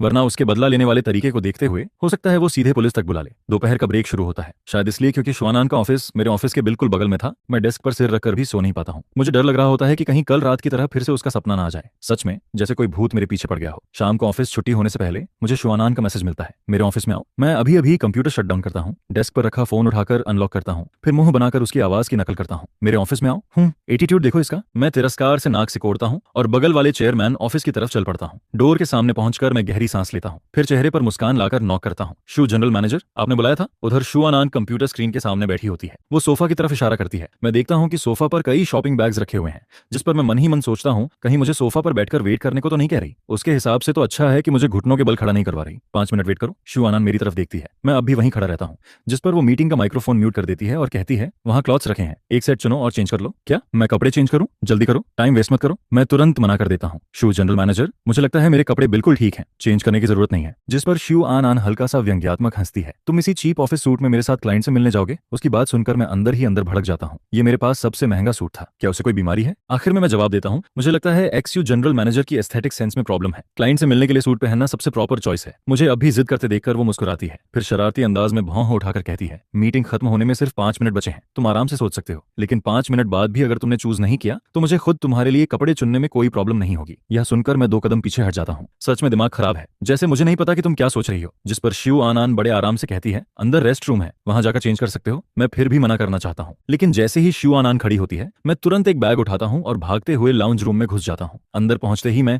इंस्टिंक्टिवली डोर लॉक कर देता हूँ, फिर खुद को थोड़ा शांत करता हूँ। इसके बाद कमरे को देखने लगता हूँ। यह लाउंज रूम लगभग मेरे पूरे अपार्टमेंट जितना बड़ा था। सच में आज भी सब कुछ शुआनान की पसंद के अनुसार ही सजा हुआ था। इतने सालों बाद भी कुछ नहीं बदला था। मैं सारे क्लॉथ्स निकालकर देखने लगता हूँ। आखिर में डार्क ब्लू कलर का सबसे नॉर्मल सूट चुनता हूँ। कपड़े बदलने के बाद जैसे ही डोर खोलने वाला होता हूँ मेरा हाथ अचानक रुक जाता है। मेरी शर्ट का ऊपर वाला बटन गलत लग गया था, जिसकी वजह से कॉलर थोड़ा खुल गया था और कॉलर बोन दिखाई दे रही थी। मैं बड़बड़ाते हुए गाली देता हूँ, इतनी जल्दी किस बात की है? क्या किसी को अगले जन्म के लिए भेजना है? उधर बाहर से शू आनंद की आवाज आती है, डोर खोलो, मुझे भी कपड़े चेंज करने हैं। मैं चिढ़कर चिल्लाता हूँ, मैं चेंज कर रहा हूँ, बस हो गया, 2 मिनट वेट नहीं कर सकती? नहीं, टाइम नहीं है। आखिर में डोर खोल देता हूँ। शू आनंद मेरी तरफ देखती है, डार्क ब्लू सूट में मुझे ऊपर से नीचे तक इवैल्यूएट करती है। उसके चेहरे पर कोई एक्सप्रेशन नहीं होता, लेकिन मन ही मन सोचती है, क्या हुआ, सही सही नहीं है क्या? ये अपनी कॉलर को बार बार हाथ से क्यों ढक रहा है? मैं जल्दी से कहता हूँ, शू जनरल मैनेजर, मैं बाहर जा रहा हूँ, रुको। उसकी आवाज सुनकर मैं वहीं रुक जाता हूँ। फिर शू आनंद मेरी तरफ बढ़ने लगती है। मैं घबरा जाता हूँ। शू जनरल मैनेजर, आप मेरी बॉस हैं, लेकिन इसका मतलब ये नहीं कि आप। मैं महसूस करता हूँ कि उसकी उंगलियां मेरी शर्ट के पास पहुंच चुकी हैं, जिस पर शू आनंद मुझे ऐसे देखती है जैसे किसी बेवकूफ को देख रही हो। अगले ही सेकंड वो मेरी कॉलर बोन के पास वाला बटन खोलती है, फिर उसे सही तरीके से दोबारा बंद कर देती है। बस इतना ही। मैं कुछ पल तक स्तब्ध खड़ा रह जाता हूँ, तो वो सिर्फ मेरा बटन ठीक कर रही थी। मेरी रिएक्शन देखकर शू आनंद हल्का सा हंस देती है। असिस्टेंट क्यों बाहर नहीं जा रहे, या फिर यहीं रुककर अपनी बॉस को कपड़े चेंज करते देखना चाहते हो? यह सुनते ही मुझे होश आता है। मैं जल्दी से पुराने कपड़े उठाता हूँ और वहां से भाग निकलता हूँ। उधर शुआन वार्डरोब खोलती है, फिर डार्क ब्लू इवनिंग ड्रेस पहन लेती है, जिस पर उसे अभी अभी वाला सीन याद आता है जब उसने चियो चेन का बटन ठीक किया था। तब भी वो हैंडसम था, लेकिन अब का चियो चेन पहले से ज्यादा मैच्योर और अट्रैक्टिव लग रहा था। यह सोचकर वो खुद पर कड़वी हंसी हंस देती है। सपने देखना बंद करो शू आनंद, तुम वही वुमन हो जिसे उसने छोड़ दिया था। इसके बाद वो ड्रेस ठीक करने के लिए नीचे झुकती है, तभी फ्लोर पर चमकती हुई एक मेटल ऑब्जेक्ट दिखाई देती है। वो एक रिंग होती है। लगता था कि ये चियाओ चेन की रिंग थी, जिस पर वो कैजुअली रिंग उठाकर अपने हैंडबैग में रख लेती है। उधर मैं वापस अपनी डेस्क पर आ जाता हूँ, लेकिन अचानक मुझे महसूस होता है कि मेरी छोटी उंगली में कुछ मिसिंग है। अगले ही पल मेरा चेहरा बदल जाता है। गया काम से, मेरी रिंग कहाँ गई? सुबह घर से निकलते वक्त तो वो मेरे हाथ में थी, फिर आखिर गिरी कहाँ? इसी दौरान शुआनान बाहर आती है। वो मुझे फ्लोर पर झुककर कुछ ढूंढते हुए देखती है, जिस पर वो पूछती है, क्या कर रहे हो? कुछ ढूंढ रहा हूँ एक्स-यू जनरल मैनेजर, मेरी रिंग खो गई है, क्या मैं आपके लाउंज रूम में जाकर देख सकता हूँ? जाओ खुद जाकर ढूंढ लो। मैं तुरंत अंदर चला जाता हूँ, जिस पर शुआनान मेरी जाती हुई बैग को देखती है और मन ही मन नाराज हो जाती है। सिर्फ एक रिंग ही तो है, लेकिन इसे देखकर लगता है वो रिंग उसके लिए मुझसे भी ज्यादा इंपॉर्टेंट है। सच में जलन हो रही है। इसके बाद शुआनान आदतन मेरी डेस्क को व्यवस्थित करने लगती है, फिर मेरी कार की उठाकर बाहर निकल जाती है, लेकिन कुछ कदम चलने के बाद अचानक रुक जाती है। उसे एहसास होता है कि उसने अभी क्या किया है। शुआनान, तुम सच में पागल हो गई हो क्या? अभी उसकी केयर करना आदत बन चुका है? इतने साल पहले ब्रेकअप हो चुका है, फिर भी ये सब इतनी नेचुरली कैसे कर लेती हो? आदत सच में बहुत डरावनी चीज होती है। जब शुआनान दोबारा ऑफिस में लौटती है तब वो मुझे सिर झुकाकर खुद से बातें करते हुए देखती है। आखिर मिल क्यों नहीं रही? सुबह तो यही थी। मैं उसे आते हुए देखता हूँ, उसके हाथ में मेरी कार की होती है। एक्स-यू जनरल मैनेजर, आप कब वापस आई? मैं जल्दी से की ले लेता हूँ, थैंक यू। फिर मुझे अचानक कुछ याद आता है, वैसे जब आप कपड़े चेंज कर रही थी तब क्या आपको एक प्लैटिनम रिंग दिखाई दी? जिस पर शुआनान मुझे गौर से देखने लगती है। क्या वो रिंग बहुत एक्सपेंसिव है? मैं सिर हिलाता हूँ, नहीं, रिंग महंगी नहीं है, लेकिन जिसने मुझे दी थी वो इंसान मेरे लिए बहुत इंपॉर्टेंट है। इंपॉर्टेंट? ये शब्द सुनते ही शुआनान की आंखों में हल्की उदासी चमक जाती है। किसने दी थी जो तुम्हारे लिए इतना इंपॉर्टेंट है? मैं मुस्कुराकर जवाब देता हूँ, एक ऐसा इंसान जिसे आप नहीं जानती, लेकिन वो मेरे लिए बहुत खास है। यह सुनकर उसकी आंखों में दर्द की एक लहर गुजर जाती है। वो चुपचाप मुझे देखती रहती है। इसी दौरान मुझे अचानक याद आता है कि आज रात बैंकेट पार्टी भी है। मैं जल्दी से कहता हूँ, जो जनरल मैनेजर, बैंकेट शुरू होने वाला है, हमें निकलना चाहिए। जिस पर शुआनान धीरे से सिर हिलाती है और बाहर चल देती है। मैं उसके पीछे पीछे चलता हूँ, लेकिन मन ही मन एक सवाल घूम रहा होता है, थोड़ी देर बाद कार कौन ड्राइव करेगा? तो आखिर मैं शुआनान की कार चलाकर ले जा रहा हूँ, या फिर मामला आखिर सॉल्व कैसे होने वाला है? एलिवेटर बेसमेंट पार्किंग तक पहुंचता है। जैसे ही मैं बाहर निकलता हूँ मेरी नजर तुरंत एलिवेटर के पास खड़ी एक काली मर्सिडीज बिजनेस कार पर पड़ती है। ड्राइवर हमें आते हुए देखता है और तुरंत पीछे वाला दरवाजा खोल देता है, जिस पर शिव आनंद सीधे जाकर कार में बैठ जाती है। मैं वहीं खड़ा रह जाता हूँ और सोचने लगता हूँ कि आखिर मुझे कहाँ बैठना चाहिए। थ्योरी के हिसाब से तो मुझे बॉस के साथ पीछे बैठना चाहिए ताकि रास्ते में वर्क डिस्कशन हो सके, लेकिन मैं शिव आनंद के इतने करीब बैठना बिल्कुल नहीं चाहता था। सच में बहुत झंझट थी। शिव आनंद मुझे वहीं खड़ा देखकर पूछती है, अब वहाँ खड़े खड़े क्या कर रहे हो? क्या बात है? क्या तुम्हें कार में बैठने के लिए भी मेरा इन्विटेशन चाहिए? यह सुनते ही मैं तुरंत फ्रंट पैसेंजर डोर खोलकर बैठ जाता हूँ, फिर ड्राइवर को शालीनता से ग्रीटिंग देता हूँ, हेलो ब्रदर, मैं चाओचन हूँ, शूतों का नया असिस्टेंट। ड्राइवर आदतन पीछे बैठी शू आनंद की तरफ देखता है। उसे समझ नहीं आता कि जवाब दे या नहीं, जिस पर शू आनंद उसकी नजर महसूस करके सिर उठाती है। कार चलाओ, मुझे क्या देख रहे हो? कोई काम है मुझसे? ड्राइवर समझ जाता है कि उसे कोई खास इंस्ट्रक्शन नहीं मिलने वाली, इसलिए वह मुस्कुराकर मेरी तरफ देखता है। हेलो असिस्टेंट कुयो, मैं शूटोंग का ड्राइवर हूँ, मेरा नाम सॉन्ग जिया है, आप मुझे श्याओ सॉन्ग कह सकते हैं। यह सुनकर मैं हैरान होकर पूछता हूँ, आप शिव टोंग के ड्राइवर हैं? तो कल वाले अंकल कहाँ गए? यह सुनते ही शिव अनन हमारी बातचीत देखती है और हल्की सी ठंडी सांस भरती है। फिर मन ही मन सोचती है, सच में समझ नहीं आता क्या चेन इतना इजी गोइंग इंसान भी हो सकता है। मेरे सामने तो 2 शब्द बोलना भी पसंद नहीं करता, लेकिन किसी और के सामने मिनटों में फ्रेंडशिप कर लेता है। लगता है मुझे पीछे बैठना ही नहीं चाहिए था, सीधे ड्राइवर सीट पर बैठ जाती और इन दोनों को पीछे बैठकर आराम से बातें करने देती। उधर श्याओ सॉन्ग जवाब देता है, वो मेरे अंकल हैं, आज शिव टोंग की कार रिपेयर के लिए गैराज गए हैं, इसलिए आज मैं उनकी जगह आया हूँ। हम दोनों आराम से बातें कर रहे होते हैं, तभी पीछे से शिव अनन की हल्की नाराज आवाज आती है, चलना भी है या नहीं, या फिर मैं ही आगे आकर कार चला लूं? तुम दोनों पीछे बैठकर आराम से बातें करते रहना। यह सुनते ही श्याओ सॉन्ग घबरा जाता है। वह तुरंत डोर लॉक का बटन दबाता है। सॉरी शुटोंग सीट बेल्ट लगा लीजिए, हम निकल रहे हैं। इसके बाद कार चल पड़ती है। मैं और श्याओ सॉन्ग भी बातचीत बंद कर देते हैं। उधर मैं दिमाग पर जोर डालने लगता हूँ कि आखिर वह रिंग कहाँ गिर गई थी। फिर मैं सेक्रेटरी ग्रुप खोलकर फेंक जेंग और ये जुनहाओ को मैसेज करता हूँ, लेकिन दोनों जवाब देते हैं कि उन्हें कुछ नहीं मिला, जिस पर मुझे थोड़ा निराशा होती है। उधर पीछे बैठी शिव आनंद के एंगल से मेरे फोन की स्क्रीन साफ दिखाई दे रही होती है। कुछ देर बाद वह हल्के से खांसती है, जैसे मुझे याद दिला रही हो, असिस्टेंट क्यूओ, क्या पहले भी जब बॉस के साथ क्लाइंट से मिलने जाते थे तभी रास्ते में फोन ही चलाते रहते थे? यह सुनकर मैं तुरंत रुक जाता हूँ और फोन पॉकेट में रख देता हूँ। सॉरी शुटोंग, बस एक मैसेज का रिप्लाई कर रहा था। इसके बाद मैं पूरे रास्ते फोन को दोबारा नहीं देखता। कुछ देर बाद आखिरकार कार होटल पहुंच जाती है। श्याओ सॉन्ग पीछे मुड़कर पूछता है, शुटोंग क्या मुझे भी अंदर चलना चाहिए? यह सुनकर मैं थोड़ा हैरान हो जाता हूँ, लेकिन शिव अनंत सिर हिलाकर जवाब देती है, जरूरत नहीं, शिव सॉन्ग जाकर लंच कर लो, 2 घंटे बाद वापस आकर हमें पिक कर लेना। कार से उतरने के बाद मैं सहजता से शिव सॉन्ग के साथ कॉन्टैक्ट इन्फॉर्मेशन एक्सचेंज कर लेता हूँ। यह देखकर शिव अनंत का चेहरा तुरंत खराब हो जाता है। फिर वह मन ही मन सोचती है, कियाओ चेन, मैं सच में नाराज होने लगी हूँ। जब मैं फ्रेंड रिक्वेस्ट भेजती हूँ तो तुम इग्नोर कर देते हो, लेकिन किसी और को ऐड करने में 1 सेकंड नहीं लगाते। सच में दिल दुखता है। इसके बाद वह मेरा इंतजार भी नहीं करती, सीधे होटल के अंदर चली जाती है। जब हम प्राइवेट डाइनिंग रूम में पहुंचते हैं तब तक 6 पार्टनर्स वहां मौजूद होते हैं। उनमें से 2 तो अपने बॉयफ्रेंड को भी साथ लाए होते हैं। शिवानंद कमरे में मौजूद सभी लोगों पर नजर डालती है, फिर मुस्कुराकर कहती है, सॉरी एवरीवन, मुझे थोड़ी देर हो गई। जिस पर सामने बैठे लोग तुरंत हंस पड़ते हैं। कोई बात नहीं, हम ही जल्दी आ गए थे। जल्दी किसी को कहो जो टोंग के लिए ड्रिंक डाल दे। एक आदमी उठने ही वाला होता है, लेकिन जो आनंद हाथ उठाकर उसे रोक देती है। जरूरत नहीं ल्यू टोंग, मैं अपना कंपेनियन साथ लाई हूँ। मैं तुरंत उसका मतलब समझ जाता हूँ। टेबल पर रखी रेड वाइन उठाता हूँ और शू अनंत के साथ उसके फ्रेंड के ग्लास में आधा आधा भर देता हूँ। आखिर शू अनंत जैसी बॉस भी ड्रिंक से नहीं बच सकती, तो फिर मेरे जैसे असिस्टेंट की क्या औकात थी? वैसे भी ड्रिंक होने की वजह से मेरा मूड पहले से खराब था, इसलिए मैं बाहर जाकर थोड़ी फ्रेश एयर लेना चाहता था। मैं झुककर धीरे से कहता हूँ, शुटोंग मैं वॉशरूम होकर आता हूँ। शू अनंत सिर्फ हल्का सा हम कहती है, जिस पर मैं फोन उठाकर बाहर निकलने लगता हूँ। लेकिन जैसे ही मैं मुड़ता हूँ तभी पीछे से एक बेहद भद्दी आवाज सुनाई देती है, अरे ब्यूटीफुल लेडी, तुम यहाँ अकेली क्यों बैठी हो? आओ मेरे साथ एक ड्रिंक लो, अगर मैं खुश हो गया तो शायद तुम्हें एक बड़ा कॉन्ट्रैक्ट भी दे दूं। यह सुनते ही पूरे बैंकेट हॉल का शोर अचानक गायब हो जाता है।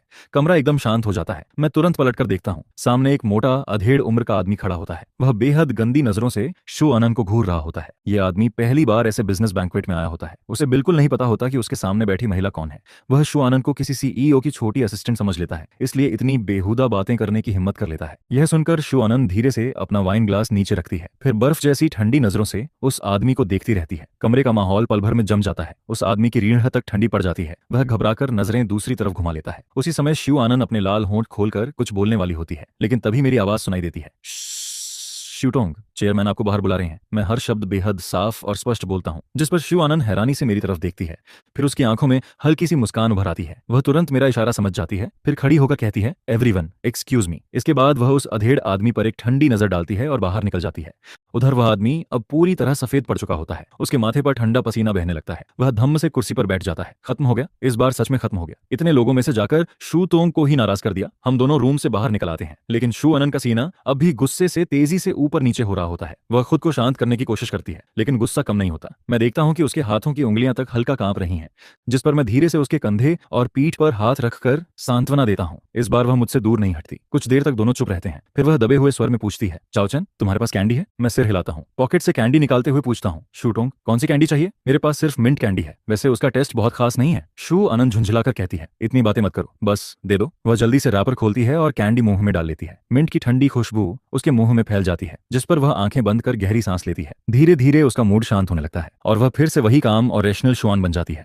अगर यह को ऑपरेशन शेन एंड कंपनी के लिए इतना महत्वपूर्ण न होता, और अगर वह पार्टनर्स के सामने अच्छा इंप्रेशन छोड़ना नहीं चाहती होती, अगर नहीं होता तो मैं अब तक उस आदमी को इस पूरी इंडस्ट्री से गायब करवा चुकी होती। जिस पर तभी एक जानी पहचानी गहरी और शांत मेल वॉइस सुनाई देती है, आनंद तुम यहाँ कैसे? एक आदमी चलते हुए हुआ आनंद के सामने आ जाता है, जिस पर हुआ आनंद उसकी तरफ देखकर जवाब देती है, क्लाइंट्स के साथ डिनर पार्टी थी और तुम अकेली आई हो? जिसके जवाब में वह कहता है, मैं फोस्टर मदर के साथ डिनर करने आया हूँ। फिर वह आगे कहता है, आनंद क्या तुम चलकर उनसे हेलो नहीं बोलोगी? जिस पर हुआ अन हाथ हिलाकर मना कर देती है, नहीं मैं नहीं जाऊंगी, बेवजह सबका मूड खराब हो जाएगा। यह कहकर वह उसके पास से निकलकर आगे बढ़ने लगती है, लेकिन तभी वह आदमी उसे फिर से रोक लेता है, अनन बहुत समय हो गया है, तुम घर वापस नहीं आई? क्या तुम्हें सच में घर की बिल्कुल याद नहीं आती? जिस पर मैं बगल में खड़ा उस आदमी को ध्यान से देखने लगता हूँ और तभी मुझे याद आता है, अरे ये वही आदमी नहीं है क्या 4 साल पहले जो हुआ आनंद के साथ मॉल में वेडिंग ड्रेस ट्राई करने गया था। कोई हैरानी नहीं कि ये इतना जाना पहचाना लग रहा था। उन दोनों की बातें सुनकर मैं धीरे से एक कदम पीछे हट जाता हूँ। क्या मामला है? मैं घर जाकर क्या करूँ? वह घर तो कभी मेरा था ही नहीं। जिस पर वह आदमी फिर कहता है, अनहान 4 साल हो गए हैं। फॉस्टर मदर से गलती हुई थी, लेकिन उसकी बात पूरी होने से पहले ही हुआ आनंद ठंडे स्वर में बोल पड़ती है, थमहंग तुम खुद को समझते क्या हो? किसने तुम्हें हक दिया कि मेरी जिंदगी में दखल दो? यह कहकर वह उसकी प्रतिक्रिया की बिल्कुल परवाह नहीं करती और सीधे आगे बढ़ जाती है। जिस पर मैं भी जल्दी से कुछ कदम पीछे हट जाता हूँ ताकि उनकी लड़ाई में कहीं मेरा नाम ना आ जाए। लेकिन मेरे दिमाग में सवाल ही सवाल घूमने लगते हैं। आखिर इन दोनों के बीच हुआ क्या था और हुआ आनंद घर क्यों नहीं जाती? ये सब कुछ काफी अजीब लग रहा था, जिस पर मैं सोचता हूँ कि यहाँ ज्यादा देर रुकना ठीक नहीं होगा। बेहतर होगा कि मैं प्राइवेट रूम में वापस जाकर उसका इंतजार करूं। लेकिन जब मैं दरवाजे पर पहुंचकर अंदर का माहौल देखता हूं तो अचानक अंदर जाने का मन ही नहीं करता। जिस पर मैं दरवाजे के पास दीवार से टिककर खड़ा हो जाता हूं और अनजाने में हादसे में हुआ अन के साथ बिताए पुराने दिनों को याद करने लगता हूं। मुझे उसके हंसते वक्त पड़ने वाले डिंपल्स याद आते हैं, उसका क्यूट तरीके से नखरे करना याद आता है, फिर ब्रेकअप वाला दिन याद आता है, उसकी लाल आंखें याद आती हैं जब वह मेरा हाथ पकड़कर मुझे रोक रही थी, और फिर मुझे आज की बॉस हुआ आनंद याद आती है। वही ठंडी, दूर और किसी को पास न आने देने वाली हुआ आनंद। उसकी हर एक शक्ल, हर एक एक्सप्रेशन आज भी मेरे दिमाग में साफ बसा हुआ है, जिसे मैं चाहकर भी कभी नहीं भूल पाता। तभी एक आवाज सुनाई देती है, यहाँ खड़े क्या कर रहे हो? अंदर जाना थोड़ा इनकन्वीनियंट है क्या? जिस पर मैं पलट कर देखता हूँ और सामने हुआ आनंद खड़ी होती है। वह एक बार रूम के अंदर देखती है, फिर मुझसे कहती है, मैं तुम्हारा कोट लेने अंदर जा रही हूँ, तुम जाकर बिल क्लियर कर दो, बाद में हम लॉबी में मिलते हैं। यह कहकर वह इमरजेंसी वर्क का बहाना बनाती है, मेरा कोट उठाती है और तुरंत वहां से निकल जाती है। इसके बाद मैं पेमेंट करके लॉबी के एक कोने में बैठकर उसका इंतजार करने लगता हूँ। तभी मेरी नजर बाहर निकलते हुए लोगों के एक ग्रुप पर पड़ती है और उनके बीच में चल रही महिला को देखते ही मैं पहचान जाता हूँ। वह हुआ आनंद की माँ थी और उसके साथ बात कर रहा आदमी वही थाम हैंग था, जिसे हुआ आनंद का फियांस कहा जाता था। खुशकिस्मती से मैं जिस जगह बैठा था वहां से मुझे सब साफ दिखाई दे रहा था, वरना शायद मैं उन्हें नोटिस भी नहीं कर पाता। उधर हुआ आनंद मेरा कोट लेकर बाहर निकलती है, लेकिन बाहर आते ही उसकी माँ से आमना सामना हो जाता है, जिस पर उसकी माँ तुरंत आवाज लगाती है, आनंद। हुआ आनंद के कदम वहीं रुक जाते हैं। फिर उसकी माँ गुस्से से कहती है, तुम्हें अभी भी याद है कि मैं तुम्हारी माँ अपने माँ हूँ? देश वापस आ गई लेकिन घर आने की जरूरत तक महसूस नहीं हुई। इतने साल हो गए, तुम्हारा ड्रामा अभी तक खत्म नहीं हुआ? यह सुनकर हुआ आनंद की आंखों में ठंडापन और गहरा हो जाता है। ड्रामा? तो आपकी नजर में पिछले 4 साल सिर्फ मेरा ड्रामा था? लेकिन ठीक है, आप हमेशा से ऐसी ही रही हैं, आपको कभी मेरी परवाह थी ही नहीं। जिस पर उसकी माँ गुस्से से बोलती है, मैं तुम्हारी माँ हूँ हुआ आनंद, मुझसे ऐसे बात करने की हिम्मत कैसे हुई तुम्हारी? जिसके जवाब में हुआ आनंद बिना डरे कहती है, अगर आप मेरी माँ नहीं होती तो आपको लगता है कि मैं सिर्फ घर छोड़कर चली जाती। यह कहकर वह बिना किसी की तरफ देखे आगे बढ़ जाती है, लेकिन तभी उसकी माँ उसके हाथ में पकड़ा कोट देख लेती है, जिस पर वह ऊंची आवाज में चिल्लाती है, हुआ आनंद वहीं रुक जाओ, अब किस आदमी के साथ घूम रही हो? और हंग को देखकर है तक नहीं कहा, दिन ब दिन तुम्हारी मैनर्स खत्म होती जा रही हैं। जिस पर हुआ आनंद बिना पीछे मुड़े जवाब देती है, इससे आपका कोई लेना देना नहीं है, तो बेहतर होगा कि आप इसमें दखल देना बंद कर दें। यह कहकर वह सीधे होटल से बाहर निकल जाती है, जिस पर थाम हंग उसकी माँ को समझाने की कोशिश करता है। फॉस्टर मदर, आप एनएन का स्वभाव जानती हैं, उससे नाराज मत होइए। लेकिन उसकी माँ ठंडे स्वर में कहती है, अगर उसे तुम पसंद नहीं हो तो नुकसान उसी का है, आखिर तुम हुआ परिवार के होने वाले दामाद हो। उन लोगों के पूरी तरह चले जाने के बाद ही मैं अपने कोने से बाहर निकलता हूँ, लेकिन अभी भी उनके बीच हुई बातें मेरे दिमाग में घूम रही थीं। आखिर हुआ आनंद ऐसा व्यवहार क्यों कर रही है? क्या वह फैमिली द्वारा तय की गई शादी से खुश नहीं थी? लेकिन अगर खुश नहीं थी तो उसने शादी की ही क्यों? उसकी माँ ने अभी साफ कहा था कि थाम हंग हुआ परिवार का दामाद है। जिस पर मैं जितना सोचता हूँ उतना ही ज्यादा कंफ्यूज होता जाता हूँ। तभी अचानक मेरा फोन बज उठता है। मैं स्क्रीन की तरफ देखता हूँ और वहाँ एक जाना पहचाना नंबर दिखाई देता है, जिस पर मैं तुरंत कॉल रिसीव कर लेता हूँ। अब क्या कर रहे हो? तुम कहाँ हो? जिसके जवाब में मैं कहता हूँ, मैं अभी आता हूँ। उधर पार्किंग लॉट में हुआ अन अपनी कार के सहारे खड़ी होती है, एक हाथ में मेरा कोट पकड़े हुए और सिर झुकाए किसी गहरी सोच में डूबी हुई दिखाई देती है। तभी उसे मेरे कदमों की आहट सुनाई देती है, जिस पर वह सिर उठाकर पूछती है, कहाँ चले गए थे? मैंने कहा था लॉबी में वेट करना। जिस पर मैं तुरंत बहाना बना देता हूँ, अभी एक फोन कॉल आ गई थी। वह बस हल्का सा सिर हिलाती है, फिर कार में बैठ जाती है। लेकिन जब वह देखती है कि मैं अभी भी बाहर खड़ा हूँ तो अजीब नजरों से मुझे देखती है, कार में बैठोगे नहीं या फिर जॉब नहीं करनी? जिस पर मैं मजबूरी में कार में बैठ जाता हूँ। इसके बाद कार होटल से निकलकर मेन रोड पर दौड़ने लगी है। तभी टीटोंग पूछता है, हुआ तुम कंपनी चलना है या पहले क्यूथन को घर छोड़ना है? जिस पर हुआ अन कहती है, पहले इसे घर छोड़ दो। फिर त्यूतुंग मेरी तरफ देखकर पूछता है, थनचे का आपका घर कहाँ है? लेकिन यह सुनते ही हुआ अन की भौहें सिकुड़ जाती हैं। ट्यूतुंग, तुमने इसे क्या कहा? थान का? बेचारा ट्यूतुंग तुरंत घबरा जाता है। हुआ तुंग, क्या आप दोनों काफी क्लोज हैं? जिस पर मैं जल्दी से जवाब देता हूँ, मैं सोथू हाईकुआन कम्युनिटी में रहता हूँ, कंपनी के पास ही है। रास्ता पता है? जी पता है। इसके बाद पूरे रास्ते हुआ अन आंखें बंद किए बैठी रहती है और एक शब्द भी नहीं बोलती, जबकि मैं लगातार यही सोचता रहता हूँ कि आखिर मेरी रिंग गिरी कहाँ थी। कंपनी इतनी बड़ी है, अगर वह ऑफिस में नहीं गिरी तो उसे ढूंढना लगभग इम्पॉसिबल होगा। कुछ देर बाद टीटोंग कहता है, थान का पहुंच गए। कार कम्युनिटी गेट के सामने रुक जाती है, जिस पर मैं नीचे उतरकर दोनों को गुड बाय कहता हूँ। थैंक्स टियोटोंग। हुआ टोंग, मैं चलता हूँ, कल मिलते हैं। उधर आधी खुली कार विंडो के पीछे बैठी हुआ आन चुपचाप मेरी दूर जाती हुई पीठ को देखती रहती है और जब मैं पूरी तरह नजरों से ओझल हो जाता हूँ तब वह टियोटोंग से कार चलाने के लिए कहती है। लेकिन उसके बाद वह अचानक एक और आदेश देती है, जाकर पता करो इस कम्युनिटी की बिल्डिंग 16 फ्लोर 8 में कोई अपार्टमेंट खाली है या नहीं, रेंट पर मिले या खरीदना पड़े। पड़े कोई फर्क नहीं पड़ता, आधे महीने के अंदर यह काम पूरा होना चाहिए। जिस पर टीओ टोंग हैरानी से पूछता है, हुआ टोंग, आप यहाँ रहने वाली हैं? क्यों, कोई प्रॉब्लम है? नहीं, बिल्कुल नहीं, बस एक बात समझ नहीं आई, जरूरी फ्लोर 8 और बिल्डिंग 16 ही क्यों है? दूसरी जगह नहीं चल सकती? यह सुनकर हुआ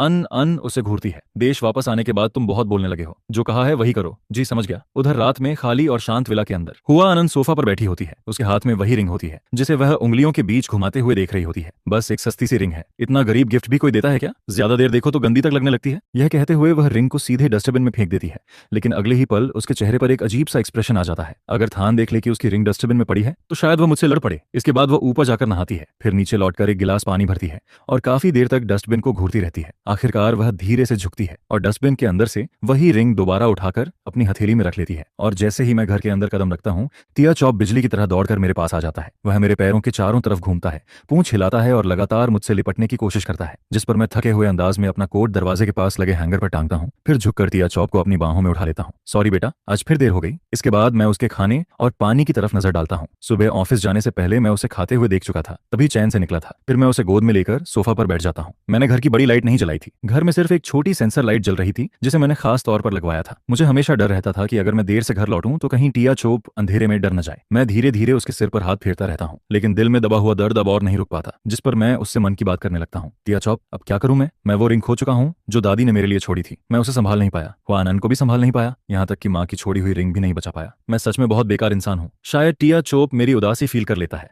जिस पर वह धीरे से मेरा हाथ चाटने लगता है। मेरा मूड बेहद खराब था, इसलिए मैं बस लगातार उसके सिर पर हाथ फेरता रहता हूँ ताकि खुद को थोड़ा शांत कर सकूं। टिया चॉप, अच्छा हुआ तू मेरे साथ है, वरना मैं भी नहीं जानता कि यह सब कैसे सह पाता। इसके बाद मैं नहाने चला जाता हूँ, लेकिन नहाने के बाद भी मैं उसे घुमाने ले जाना नहीं भूलता। हम दोनों नीचे आते हैं और मैं पास की कन्वीनियंस स्टोर में चला जाता हूँ, जिस पर मैं दुकान वाले से कहता हूँ, एक कैन लेमन ड्रिंक देना। मैं पेमेंट करने के लिए कोड स्कैन करने ही वाला होता हूँ, लेकिन कुछ सेकंड चुप रहने के बाद फिर बोलता हूँ, एक मिनट कैंडी भी दे दीजिए, थैंक यू, आपको तकलीफ दी। दुकान से बाहर निकलने के बाद मैं ड्रिंक पॉकेट में रख लेता हूँ और डॉग लीश अपनी कलाई पर लपेट लेता हूँ। लेकिन तभी मुझे पुराने दिन याद आने लगते हैं। जब भी हुआ आनंद मुझे ये ड्रिंक पीते देखती थी, वह हमेशा क्यूरियस हो जाती थी और हर बार लड़ाई के बाद वह भौहें सिकोड़ कर एक घूंट पीती थी, फिर तुरंत मुंह बनाकर कहती थी, इतना खराब टेस्ट है इसका। जिस पर मैं उसकी शक्ल देखकर हंसी रोक नहीं पाता था। कई बार तो उसे किस करने का मन तक कर जाता था और तब वह शर्माते हुए कहती थी, क्योथान, तुम सच में बहुत बदमाश हो। यह सोचकर मैं लंबी सांस छोड़ता हूँ और खुद को यादों से बाहर निकालता हूँ। अफसोस, अब यह सब सिर्फ यादें बनकर रह गई थी। अब कुछ भी पहले जैसा नहीं हो सकता था। घर लौटने के बाद मैं टिया चोप की लीश खोल देता हूँ, फिर फर्श पर पैर मोड़कर बैठ जाता हूँ और टीवी ऑन कर देता हूँ। टीवी पर मेरा फेवरेट शो चल रहा था, लेकिन आज मेरा ध्यान बिल्कुल भी वहां नहीं था, जिस पर मैं टिया चॉप का सिर सहलाते हुए धीरे से कहता हूँ, टिया चॉप, आगे चलकर मैं तेरे लिए एक नई मां ढूंढ दूं क्या? यह सुनकर वह 2 बार भौंकता है, जिस पर मैं हंस पड़ता हूँ। क्या हुआ, तुझे भी पसंद नहीं है? ठीक है, मुझे भी कोई दूसरा पसंद नहीं आएगा। हम दोनों ऐसे ही एक दूसरे का सहारा बनकर जी लेंगे। आज सैटरडे था, इसलिए मुझे ऑफिस नहीं जाना था। सुबह सुबह उठकर मैंने पूरा घर साफ किया, इसके बाद ग्रुप चैट में लोकेशन भेजी और ये तुआन हाउ लोगों को हॉटपॉट खाने के लिए बुला लिया। सोचा हाउस वार्मिंग पार्टी भी हो जाएगी और घर में थोड़ी रौनक भी आ जाएगी। मैं बाहर निकलते हुए टिया चोप से कहता हूँ, अच्छे बच्चे की तरह घर पर रहना, पापा तेरे लिए स्वादिष्ट खाना खरीद कर लाते हैं। हमारे रेजिडेंशियल एरिया के पास मार्केट भी था और शॉपिंग मॉल भी, जिस पर मैं रास्ते भर बड़बड़ाता हुआ चलता रहता हूँ। हुआ आनंद सच में पागल हो गई है,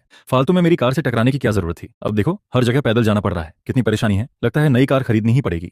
यह कहते हुए मैं ढेर सारे सामान के बैग्स उठाकर वापस घर पहुंचता हूँ, लेकिन जैसे ही सिर उठाकर दरवाजे की तरफ देखता हूँ, मैं एकदम रुक जाता हूँ। वहां करीब 30 साल की एक महिला खड़ी थी और उसके पैरों के पास एक बड़ा कार्टन बॉक्स रखा हुआ था, जिस पर मैं हैरानी से बोल पड़ता हूँ, अरे मैनघूवी, आप यहाँ क्या कर रही हैं? मैनघूवी मेरे हाथों से कुछ बैग्स ले लेती है और मुस्कुराकर कहती है, कल मैं होम टाउन गई थी, छोटी मौसी ने कहा था कि तुम्हारे लिए कुछ सामान लेकर आऊं, आज फुर्सत थी तो सीधा ले आई। जिस पर मैं फिंगरप्रिंट से दरवाजा खोलता हूं और कहता हूं, अंदर आइए। शू कैबिनेट में डिस्पोजेबल स्लीपर्स रखे हैं। मैनघूवी बॉक्स लेकर अंदर चली जाती है, लेकिन जैसे ही वह शू कैबिनेट खोलती है, उसे एक महिला की इंडोर स्लीपर्स दिखाई देती हैं, जिस पर वह हैरान होकर पूछती है, यहाँ तो विमेन स्लीपर्स भी हैं, मैं इन्हें पहन लूं? मैं तुरंत मना कर देता हूँ, नहीं उन्हें मत छूना, वरना टिया चोप फिर आपको काटने दौड़ पड़ेगा। अरे बाप रे! और जैसे ही उसकी आवाज खत्म होती है, टिया चोप कमरे से भागता हुआ बाहर आ जाता है, जिस पर मैनघूवी तुरंत घबरा जाती है। क्यूथान, अपने कुत्ते को संभालो, इतने साल हो गए फिर भी ये मुझे देखकर ऐसा रिएक्ट करता है। मैं कितनी बार कह चुकी हूँ कि मैं इसकी भाभी नहीं, तुम्हारी कजन हूँ। उधर मैं किचन में सामान रखते हुए हंस पड़ता हूँ। टिया चोप, इधर आओ, काटना नहीं है, गुड बॉय। सच कहें तो मैनघूवी एक फिटनेस कोच थी, लेकिन एक पेट डॉग से इतना डरना वाकई मजेदार लगता था। हालांकि उसकी भी अपनी वजह थी। 3 साल पहले नाना जी के फ्यूनरल में उसने मेरे कजन को बस हल्का सा धक्का दिया था और टिया चोप ने उसे सीधा काट लिया था, जिसकी वजह से उसे रैबिस इंजेक्शन तक लगवाना पड़ा था। जिस पर मैनघूवी फिर शिकायत करती है, ये बेवकूफ कुत्ता आखिर कब समझेगा कि मैं सिर्फ तुम्हारी कजन हूँ, गर्लफ्रेंड नहीं। फिर वह अचानक पूछती है, वैसे छोटी मौसी ने तुम्हें ब्लाइंड डेट पर जाने को कहा था, तुम्हारा क्या प्लान है? जरूरत पड़ी तो मैं भी साथ चलूंगी। जिस पर मैं हंसते हुए कहता हूँ, आप सच में बहुत फ्री रहती हैं। कई बार तो मुझे लगता है कि पिछले जन्म में मैंने आपका कोई कर्ज लिया होगा। वह तुरंत जवाब देती है, तुमने मेरी रेपुटेशन खराब कर रखी है, अब मेरे कोई मेल फ्रेंड्स भी नहीं बचे, सबको लगता है कि मैं उन्हें फंसा लूंगी। जिस पर मैं मुस्कुराकर कहता हूँ, लेकिन आपको तो ये सब एंजॉय करना अच्छा लगता है। तभी डोरबेल बजती है। मैनघूवी जाकर दरवाजा खोलती है। बाहर ये तुआन हाओ खड़ा था, उसके हाथों में खाने के 2 बड़े बैग्स थे। वह हंसते हुए कहता है, हाय चिहुवी, आप भी यहाँ हैं? इसके बाद वह जूते उतारकर अंदर घुसता है और बैग्स नीचे रखकर सीधे टिया चॉप के पास भाग जाता है। टिया चॉप, मैं आ गया, मुझे याद किया था या नहीं? यह देखकर मैं हंसते हुए कहता हूँ, तू भी ना, खाली हाथ आता तो भी चलता, इतना सारा सामान क्यों लाया? जिस पर वह जवाब देता है, अरे खाने पर बुलाओ और मैं खाली हाथ आ जाऊं, ऐसा कैसे हो सकता है? मैं उसे घूर कर पूछता हूँ, वैसे फोंगचिन कहाँ है? अभी तक आया क्यों नहीं? बस पहुंचने ही वाला होगा, ये तुआन हाओ जवाब देता है। फिर उसकी नजर मेंग हुवी पर पड़ती है, जो उसके जूते कैबिनेट में रख रही थी, जिस पर वह थोड़ा शर्माते हुए कहता है, चिहुवी, आपको तकलीफ हुई? आपको मेरे जूते रखने की क्या जरूरत थी? वह मुस्कुराकर जवाब देती है, कोई बात नहीं, मैं वैसे भी किचन में नाइफ धोने जा रही हूँ, तुम लोग बातें करो। इसके बाद ये तुआन हाओ की नजरें लगातार उसके पीछे जाती रहती हैं, जिस पर मैं उसे कोहनी मारकर कहता हूँ, अगर पसंद है तो जाकर कन्फेस कर दे, वैसे भी उसका कोई बॉयफ्रेंड नहीं है। लेकिन वह तुरंत सिर हिला देता है, नहीं छोड़ो, मुझ में कॉन्फिडेंस नहीं है, मुझे डर लगता है कि कहीं रिजेक्ट न कर दे। यह सुनकर मैं उसे अविश्वास से देखने लगता हूँ, तू और कॉन्फिडेंस की कमी? तुआन हाओ, मजाक मत कर, जो रोज मुझे बेकार की वीडियोस भेजता रहता है वह आज शर्म की बातें कर रहा है। मेरी बात सुनते ही वह नजरें चुराने लगता है। कुछ देर बाद फोंगचिन भी अपनी गर्लफ्रेंड के साथ पहुंच जाता है और अंदर आते ही हंसते हुए कहता है, नया घर हो और केक न हो, ऐसा कैसे हो सकता है? नई जगह पर हर दिन तुम्हारी जिंदगी मीठी बनी रहे। जिस पर मैं मुस्कुराकर कहता हूँ, थैंक यू, सब लोग बैठ जाओ। पूरा घर हंसी और शोर से भर जाता है। जब केक काटने का समय आता है तो ये तुआन हाओ अपना फोन निकाल लेता है, आओ आओ, पहले एक ग्रुप फोटो लेते हैं, फिर केक काटेंगे। सब लोग साथ खड़े हो जाते हैं, 3 2 1 क्लिक। उसी समय दूसरी तरफ हुआ अनंत स्विमिंग करके बाहर निकलती है। वह अपना फोन उठाती है और तभी उसे हाकियो की भेजी हुई वीचैट स्क्रीनशॉट दिखाई देती है, जिसे देखते ही उसके चेहरे का एक्सप्रेशन धीरे धीरे बदलने लगता है। मैंने कहा, धत तेरे की, जिस डॉग थीफ की बात तुम कर रही हो, कहीं वो तुम्हारा वही मेल गॉड तो नहीं है? जिस पर दूसरी तरफ से जवाब आता है, ये फोटो तो सच में काफी अच्छी आई है, अब तो तुम्हारा काम तमाम है, तुम्हारे मेल गॉड ने तुम्हारे डॉग के लिए नई मॉम भी ढूंढ ली है। यह सुनकर शु आनान तुरंत अपनी सीट से उठती है और मेरे वीचैट मोमेंट्स को खोलकर देखने लगती है, लेकिन उसे वहां कोई पोस्ट दिखाई नहीं देती, जिस पर वह मेरे बाकी दोनों सेक्रेटरीज के मोमेंट्स भी चेक करती है और फिर उसे वही फोटो दिखाई देती है जो श्रेया क्यों ने उसे भेजी थी। इसके बाद शु आनान तुरंत अपनी दोस्त को कॉल लगाती है और पूछती है, ये फोटो कहां से मिली? जिसके जवाब में सामने से आवाज आती है कि आओ चेन के वीचैट मोमेंट से। इतना सुनते ही कॉल कट जाती है, जिस पर श्रेया किया गुस्से में दांत पीसते हुए कहती है, बहुत बढ़िया मिलगॉड, तुम्हारी हिम्मत तो दिन ब दिन बढ़ती जा रही है, वीचैट मोमेंट्स में भी मुझे ब्लॉक करने की हिम्मत कर ली। मेरा डॉग चुराना ही काफी नहीं था, अब उसे दूसरी औरत के साथ फोटो खिंचवाने भी ले गए, बस तुम इंतजार करो। इसके बाद शु आनान फिर एक और कॉल मिलाती है। उधर अपार्टमेंट में मेंग यूवेई मेरी मदद करके सफाई खत्म कर चुकी होती है और जाने की तैयारी कर रही होती है, लेकिन जैसे ही वह दरवाजा खोलती है, बाहर एक पुलिस ऑफिसर खड़ा दिखाई देता है, जिसे देखकर वह एक पल के लिए सन्न रह जाती है। जिस पर मेंग यूवेई पूछती है, हेलो, आप किससे मिलना चाहते हैं? पुलिस ऑफिसर जवाब देता है, हेलो, क्या चियो चेन यहाँ रहते हैं? मैं आगे बढ़कर कहता हूँ, हेलो, मैं ही चियो चेन हूँ, बताइए क्या बात है? जिस पर पुलिस ऑफिसर अपना आईडी कार्ड दिखाते हुए कहता है, हमें एक शिकायत मिली है, किसी ने रिपोर्ट की है कि आपने उसका डॉग चुरा लिया है, इसलिए आपको हमारे साथ पुलिस स्टेशन चलकर बयान देना होगा। यह सुनते ही मुझे समझ आ जाता है कि अब मुझे पुलिस स्टेशन जाना ही पड़ेगा। उसी वक्त मेंग यूवेई हैरान होकर मेरी तरफ देखती है और कहती है, ब्रदर चेन, तुमने डॉग कब चुराया? मुझे तो कुछ पता ही नहीं, ये डॉग तो तुम्हारा अपना नहीं है क्या? लेकिन मैं उसकी बातों को नजरअंदाज करते हुए पुलिस ऑफिसर से पूछता हूँ, ऑफिसर, क्या मैं पूछ सकता हूँ कि शिकायत करने वाली का सरनेम शू है क्या? जिस पर पुलिस ऑफिसर शांत स्वर में कहता है, माफ कीजिए, हम शिकायतकर्ता की जानकारी नहीं बता सकते। मैं सिर हिलाकर कहता हूँ, ठीक है, मैं समझ गया, क्या आप मुझे थोड़ा समय दे सकते हैं ताकि मैं तैयारी करके आपके साथ चल सकूं? जिस पर वे लोग हामी भर देते हैं। इसके बाद मेंग यूवेई आगे बढ़कर कहती है, ऑफिसर, ये डॉग मेरे भाई ने कई सालों से पाला है, सिर्फ इसलिए कि किसी का डॉग खो गया वो इसे चोर नहीं बना सकता। आप लोग पहले जाइए, मैं इसके साथ गवाह के तौर पर आ जाऊंगी। जिस पर पुलिस वाले कहते हैं, ठीक है, लेकिन डॉग को भी साथ लेकर आइए। दरवाजा बंद होने के बाद मेंग यूवेई मेरी तरफ मुड़कर पूछती है, क्या तुम्हारी एक्स गर्लफ्रेंड ने पुलिस बुलाई है? मैं जवाब देता हूँ, लगता तो यही है। जिस पर वो फिर पूछती है, लेकिन ये डॉग तो तुम कॉलेज के समय से पाल रहे हो ना, फिर तुम्हारी एक्स गर्लफ्रेंड क्यों कह रही है कि तुमने उसका डॉग चुराया है? मैं धीरे से कहता हूँ, क्योंकि हम दोनों ने इसे साथ में पाला था, डॉग खरीदने के पैसे उसी ने दिए थे। यह सुनकर मेंग यूवेई मेरे पीछे पीछे चलते हुए पूछती है, तो ब्रेकअप के बाद तुम डॉग को साथ ले गए और उसे पता भी नहीं चला? जिस पर मैं हंसकर कहता हूँ, तुमने अभी नहीं सुना, मैंने डॉग चुराया था। यह सुनकर मेंग यूवेई पूरी तरह स्पीलेस हो जाती है। फिर वह मुझे दिलासा देते हुए कहती है, कोई बात नहीं, अगर उसे डॉग चाहिए तो वापस दे देना, ज्यादा से ज्यादा क्या होगा, मैं तुम्हारे लिए दूसरा डॉग खरीद दूंगी। लेकिन मैं कुछ नहीं कहता और डॉग को गोद में लेकर एलिवेटर की तरफ बढ़ जाता हूँ। कार में बैठने के बाद मैं लगातार खिड़की के बाहर देखता रहता हूँ। जिस पर मेंग यूवेई उत्सुक होकर पूछती है, ब्रदर चेन, क्या तुम्हारा अपनी एक्स गर्लफ्रेंड से अभी भी कांटेक्ट है? मैं जवाब देता हूँ, कह सकते हैं कि है भी और नहीं भी। जिस पर वह हैरानी से कहती है, ये कैसा जवाब हुआ, है तो है, नहीं तो नहीं। मैं बेबस होकर कहता हूँ, क्योंकि वो अभी मेरी बॉस है। यह सुनते ही मेंग यूवेई जोर से बोल पड़ती है, व्हाट? तो उसने जानबूझकर तुम्हें परेशान करने के लिए पुलिस बुलाई है? मैं खिड़की के बाहर देखते हुए सोचता हूँ, मैं भी जानना चाहता हूँ कि आखिर शुआन के दिमाग में चल क्या रहा है। कुछ देर बाद कार पुलिस स्टेशन के बाहर रुकती है, जहां मैं दूर से ही उस महिला को स्टेशन के सामने खड़े हुए देख लेता हूँ। उसे देखकर मेयो योवेई धीरे से कहती है, क्या वो वही है? सच में बहुत खूबसूरत है, लेकिन इतनी निर्दयी क्यों है? मैं सिर हिलाकर कहता हूँ, हाँ हाँ वही है। फिर मैं कहता हूँ, सिस्टर यूवेई, आप वापस चली जाइए, बाकी सब मैं संभाल लूंगा। क्योंकि शुआनान मेंग यूवेई को नहीं जानती, लेकिन मेरे लिए उसका पॉजिटिवनेस हमेशा बहुत ज्यादा रहा है, इसलिए मुझे डर था कि कहीं वह मेंग यूवेई को देखकर और नाराज न हो जाए। लेकिन मेंग यूवेई तुरंत मना कर देती है, ऐसा कैसे हो सकता है? मैं तुम्हें यहाँ अकेला छोड़कर नहीं जा सकती, अगर मेरे पेरेंट्स को पता चला तो वो मुझे अच्छी तरह डांटेंगे। जैसे ही मैं कार से उतरता हूँ, मेरी गोद में बैठा लाइटनिंग कुछ फील कर लेता है और बेचैन होकर उछलने लगता है। जिस पर मैं झुंझलाकर कहता हूँ, अभी तो तूने उसे देखा भी नहीं और इतना एक्साइटेड हो गया? लाइटनिंग, तू सच में बड़ा बेवफा निकला। थोड़ी देर बाद तू अपनी मॉम के पास पास वापस चला जाएगा, फिर शायद कभी अपने डैड से नहीं मिल पाएगा। जब मैं और मैंग यूवेई अंदर पहुंचते हैं तब शु आनान हमें देखते ही ठंडी हंसी हंसती है और सीधे पुलिस स्टेशन के अंदर चली जाती है। अंदर एक लॉयर पहले से उसके बगल में खड़ा होता है। मैं कुछ बोल पाता उससे पहले मैंग यूवेई का फोन बज उठता है। कॉल खत्म होने के बाद मैं उससे कहता हूँ, आप काम पर जाइए, मैं बाद में टैक्सी लेकर घर चला जाऊंगा। हालांकि मैंग यूवेई जाना नहीं चाहती थी, लेकिन उसके पास एक जरूरी क्लाइंट था जिसे ज्यादा देर इंतजार नहीं कराया जा सकता था। जिस पर वह कहती है, ठीक है, लेकिन कुछ भी हो तो मुझे तुरंत कॉल करना। मैं मुस्कुराकर कहता हूँ, आप इतनी चिंता मत कीजिए, जल्दी जाइए, मैं यहाँ ठीक हूँ। लेकिन शु आनान की नजरों में यह सब कुछ और ही दिखाई दे रहा था। उसे सिर्फ इतना दिख रहा था कि मैं किसी दूसरी महिला के साथ काफी करीब हूँ, और यही बात उसके दिल को बुरी तरह चुभ रही थी। इसके बाद शु आनान अपने लॉयर की तरफ नजर घुमाती है, जिस पर लॉयर फाइलों का एक बड़ा ढेर मेरे सामने रख देता है। मिस्टर क्वियो, ये 6 साल पहले शु मैडम द्वारा डॉग खरीदने की रसीद है। साथ ही डॉग के गायब होने से पहले के सभी रजिस्ट्रेशन डॉक्यूमेंट्स भी मौजूद हैं। मैं लाइटनिंग के सिर पर हाथ फेरते हुए पूछता हूँ, क्या आपके पास कोई ऐसा सबूत है जो साबित करे कि ये डॉग उसी का है? इस ब्रीड के सारे डॉग्स लगभग एक जैसे दिखते हैं। जिस पर लॉयर तुरंत कहता है, डॉग के आगे वाले दाहिने पंजे पर बर्न का एक निशान है, आप चाहें तो अभी चेक कर सकते हैं। यह सुनकर पुलिस वाले भी डॉग के पंजे की जांच करते हैं, लेकिन मैं डॉग को टेबल पर रखते हुए कह देता हूँ, देखने की जरूरत नहीं है, डॉग उसी का है, लेकिन मैंने इसे चुराया नहीं है। उस समय हम रिलेशनशिप में थे। डॉग भले ही उसने खरीदा था, लेकिन इसे हम दोनों ने मिलकर पाला था, इसलिए मेरा इसे साथ ले जाना चोरी नहीं कहलाता। असल में शु आनान को कभी पता ही नहीं चला कि 4 साल पहले मैं वापस अपार्टमेंट आया था। उस समय वह ब्रेकअप के दर्द में पूरी तरह डूबी हुई थी। ऊपर से डॉग भी गायब हो गया था, इसलिए वह सिर्फ डॉग को ढूंढने में लगी रही और उसे कभी यह ख्याल नहीं आया कि मैं वापस लौट चुका था। कुछ देर चुप रहने के बाद एक पुलिस ऑफिसर बोलता है, मिस्टर क्यों, डॉग को शु मैडम ने खरीदा था। सिविल लॉ के अनुसार डॉग उन्हीं को वापस किया जाना चाहिए। मैं बिना कुछ कहे सिर हिला देता हूँ, जिस पर शु आनान के होंठों पर हल्की सी मुस्कान आ जाती है। फिर वह टेबल पर उंगलियां थपथपाते हुए कहती है, लाइटनिंग, इधर आओ, मॉम के पास आओ। जो डॉग अभी तक मेरे आसपास घूम रहा था वह तुरंत दौड़कर शु आनान की गोद में चला जाता है। यह देखकर मैं बड़बड़ाता हूँ, सच में बड़ा बेवफा डॉग है, इतने साल पाला और एक पल में मुझे छोड़ दिया। इसके बाद मैं अपनी सीट से उठकर पूछता हूँ, तो क्या अब मैं जा सकता हूँ? जिस पर पुलिस ऑफिसर एक कागज आगे बढ़ाते हुए कहता है, पहले यहाँ साइन कर दीजिए। शु आनान भी लॉयर को इशारा करती है कि बाकी फॉर्मेलिटीज पूरी कर दी जाएं, और फिर मैं डॉग की तरफ एक बार भी देखे बिना वहां से जाने के लिए मुड़ जाता हूँ।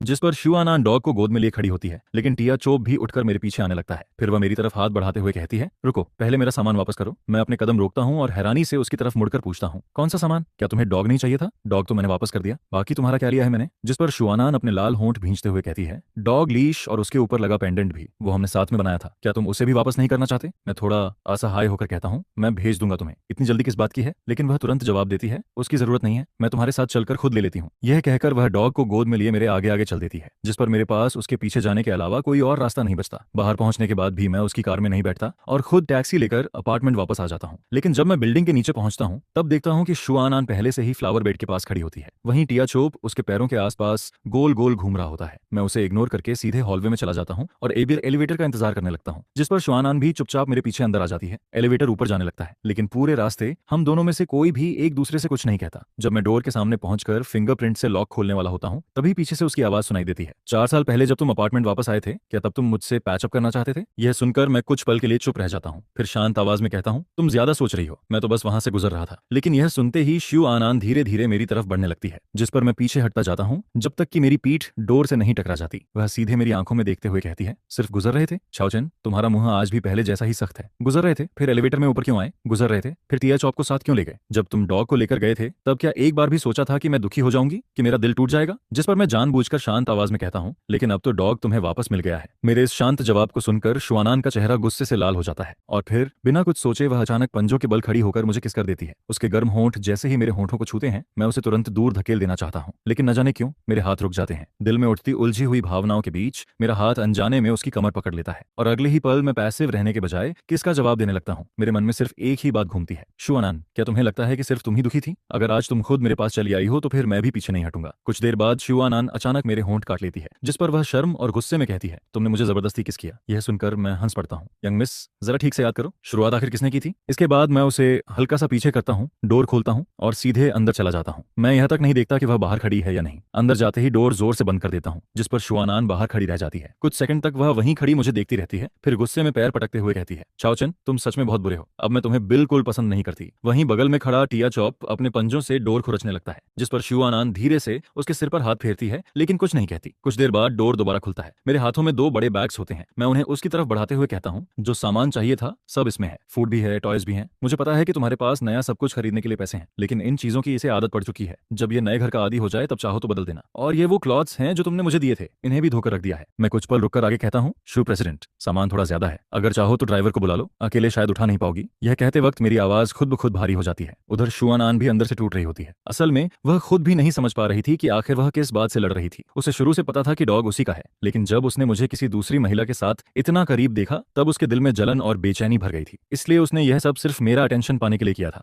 लेकिन अब उसे लगने लगता है कि शायद उसने गलती कर दी। मैं उसकी तरफ देखते हुए कहता हूँ, सामान मिल गया ना, अब तुम जा सकती हो और आगे से मेरे घर मत आना। ये सुनकर जैसे ही मैं डोर बंद करने लगता हूँ, शुआनान अपना हाथ बीच में लगा देती है। उसकी आंखें लाल हो चुकी होती हैं। वह कांपती आवाज में पूछती है, चाओचन, क्या तुम्हें मेरे साथ इतना हिसाब बराबर करना जरूरी है? मैं ठंडी आवाज में जवाब देता हूँ, शुरुआत तुमने की थी। शुआनन, हमारी जो भी चीजें थीं सब मैंने लौटा दी हैं। अब मैं तुमसे रिक्वेस्ट करता हूँ कि तुरंत मेरे घर से चली जाओ। ये सुनकर उसकी आंखों से आंसू निकल आते हैं। चाओचन, मेरा वो मतलब नहीं था। पहले मेरी बात सुन लो। टिया चॉप भी मैं वापस नहीं लेना चाहती। उसे तुम रख लो, ठीक है? लेकिन मैं बिना भाव बदले कहता हूँ, शुआनान, मेरे घर से दूर रहो। मैं तुम्हें अब और नहीं देखना चाहता। यह सुनते ही शुआनान पूरी तरह टूट जाती है। वह सीधे डोर लॉक के पास जाती है और पुराना पासवर्ड डालने लगती है। एक पासवर्ड गलत, फिर दूसरा पासवर्ड गलत, फिर तीसरा भी गलत, लेकिन हर बार केवल एरर ही आता है, जिस पर उसका आखिरी सहारा भी टूट जाता है। वह नीचे बैठ जाती है, टिया चोप को सीने से लगाती है और रोने लगती है। इतने दिनों से जमा सारे गिले शिकवे और दर्द उसके आंसुओं के साथ बाहर निकलने लगते हैं। काफी देर बाद जब वह थोड़ा शांत होती है तब लोगों को बुलाकर सामान उठवाती है और जाने लगती है। उधर मैं विंडो के पास खड़ा नीचे देख रहा होता हूँ। जब मैं उसे डॉग और सामान के साथ जाते हुए देख लेता हूँ तभी वापस लिविंग रूम में लौटता हूँ। लेकिन उसी समय शुआनान अचानक रुक जाती है। वह 8वीं मंजिल की विंडो की तरफ बहुत देर तक देखती रहती है। उधर मैं लिविंग रूम में डोर खोलता हूँ, देखता हूँ कि एक बैग अभी भी बाहर रखा होता है। मैं उसे अंदर उठाकर ले आता हूँ और डोर बंद कर देता हूँ। फिर थक कर सोफा पर बैठ जाता हूँ। कॉफी टेबल के नीचे वाले ड्रॉर से एक लॉलीपॉप निकालता हूँ और मुंह में रख लेता हूँ, जिस पर उसकी मिठास धीरे धीरे पूरे मुंह में फैलने लगती है।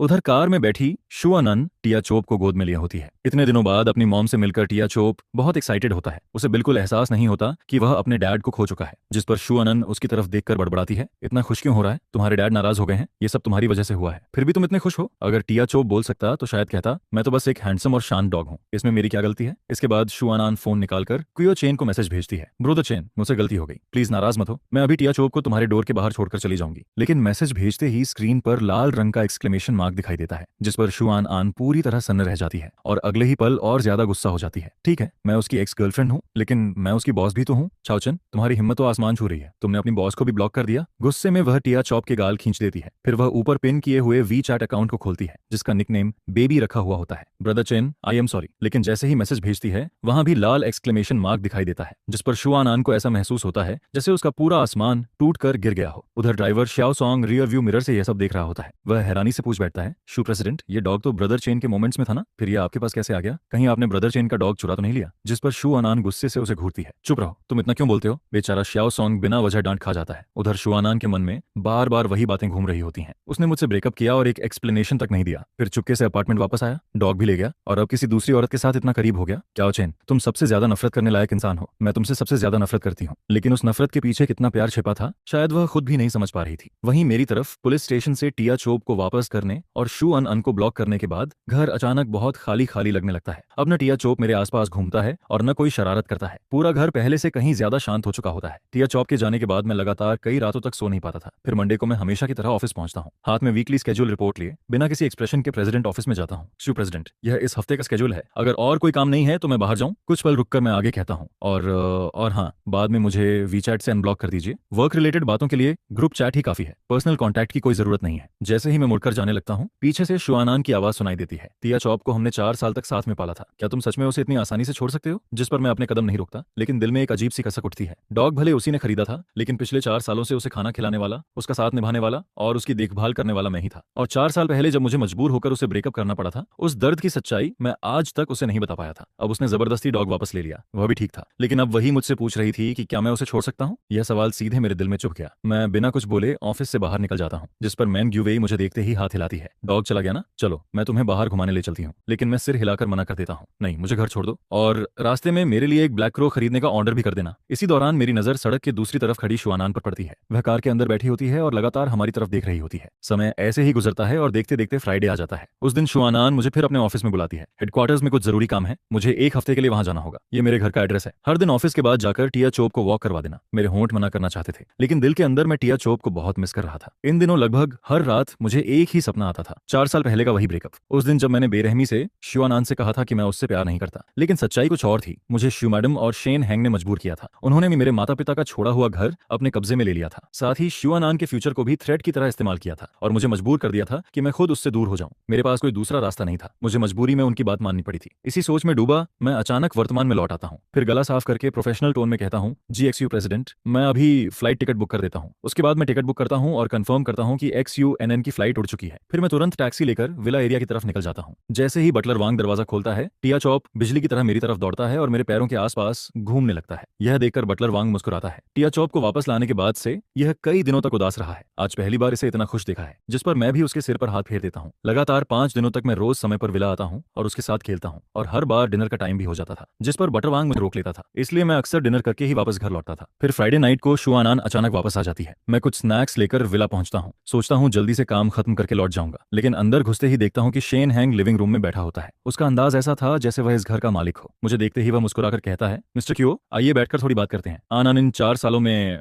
लेकिन मैं उसकी बात बीच में ही काट देता हूँ। जरूरत नहीं है, मैं सिर्फ डॉग को खाना खिलाने आया हूँ, काम खत्म होते ही चला जाऊंगा। यह कहकर मैं जानबूझकर टिया चॉप से भी दूरी बनाता हूँ और सीधे बाहर निकलने लगता हूँ। लेकिन तभी मुझे याद आता है कि कल टिया चॉप का वैक्सीनेशन है, इसलिए मैं वापस मुड़ता हूँ। लेकिन तभी देखता हूँ कि शेन हैंग डॉग को लेकर लेक के किनारे जा रहा होता है। टिया चॉप का जन्म से ही पानी से डरता था। यह देखकर मुझे अजीब सा शक होता है, जिस पर मैं चुपचाप उसके पीछे चल देता हूँ, और अगले ही पल मेरी आंखों के सामने एक ऐसा सीन आता है जिसने मेरा खून खौला दिया। शेन हैंग जानबूझकर लापरवाही का नाटक करता है और सीधे टिया चॉप को बर्फ जैसे ठंडे लेक में धक्का दे देता है। अप्रैल का पानी हड्डियां जमा देने वाला ठंडा था। मैं एक पल भी नहीं सोचता, तुरंत अपना कोट फेंकता हूँ और लेक में छलांग लगा देता हूँ। कुछ सेकंड बाद मैं कांपते हुए टिया चॉप को अपनी बाहों में लेकर बाहर निकलता हूँ। जैसे ही किनारे पहुंचता हूँ, मेरा गुस्सा फट पड़ता है। मैं मुट्ठी बांधकर सीधे शेन हैंग के चेहरे पर पंच मार देता हूँ। 4 साल पहले तुम लोगों ने मुझे एन आन से दूर कर दिया, और अब एक डॉग तक को नहीं छोड़ रहे। शेन हैंग भी पलटकर अटैक करना चाहता है, लेकिन मैं उसकी कलाई पकड़ लेता हूँ। मुझे उससे बहस करने की फुर्सत नहीं थी, क्योंकि टिया चॉप बुरी तरह डर चुका था। मैं तुरंत उसे वेटरनरी हॉस्पिटल लेकर जाता हूँ। उसके सारे टेस्ट और ट्रीटमेंट करवाने के बाद ही चैन की सांस लेता हूँ। जब सब कुछ ठीक हो जाता है, तब मैं पूरी तरह भीगा हुआ अकेला घर लौटता हूँ।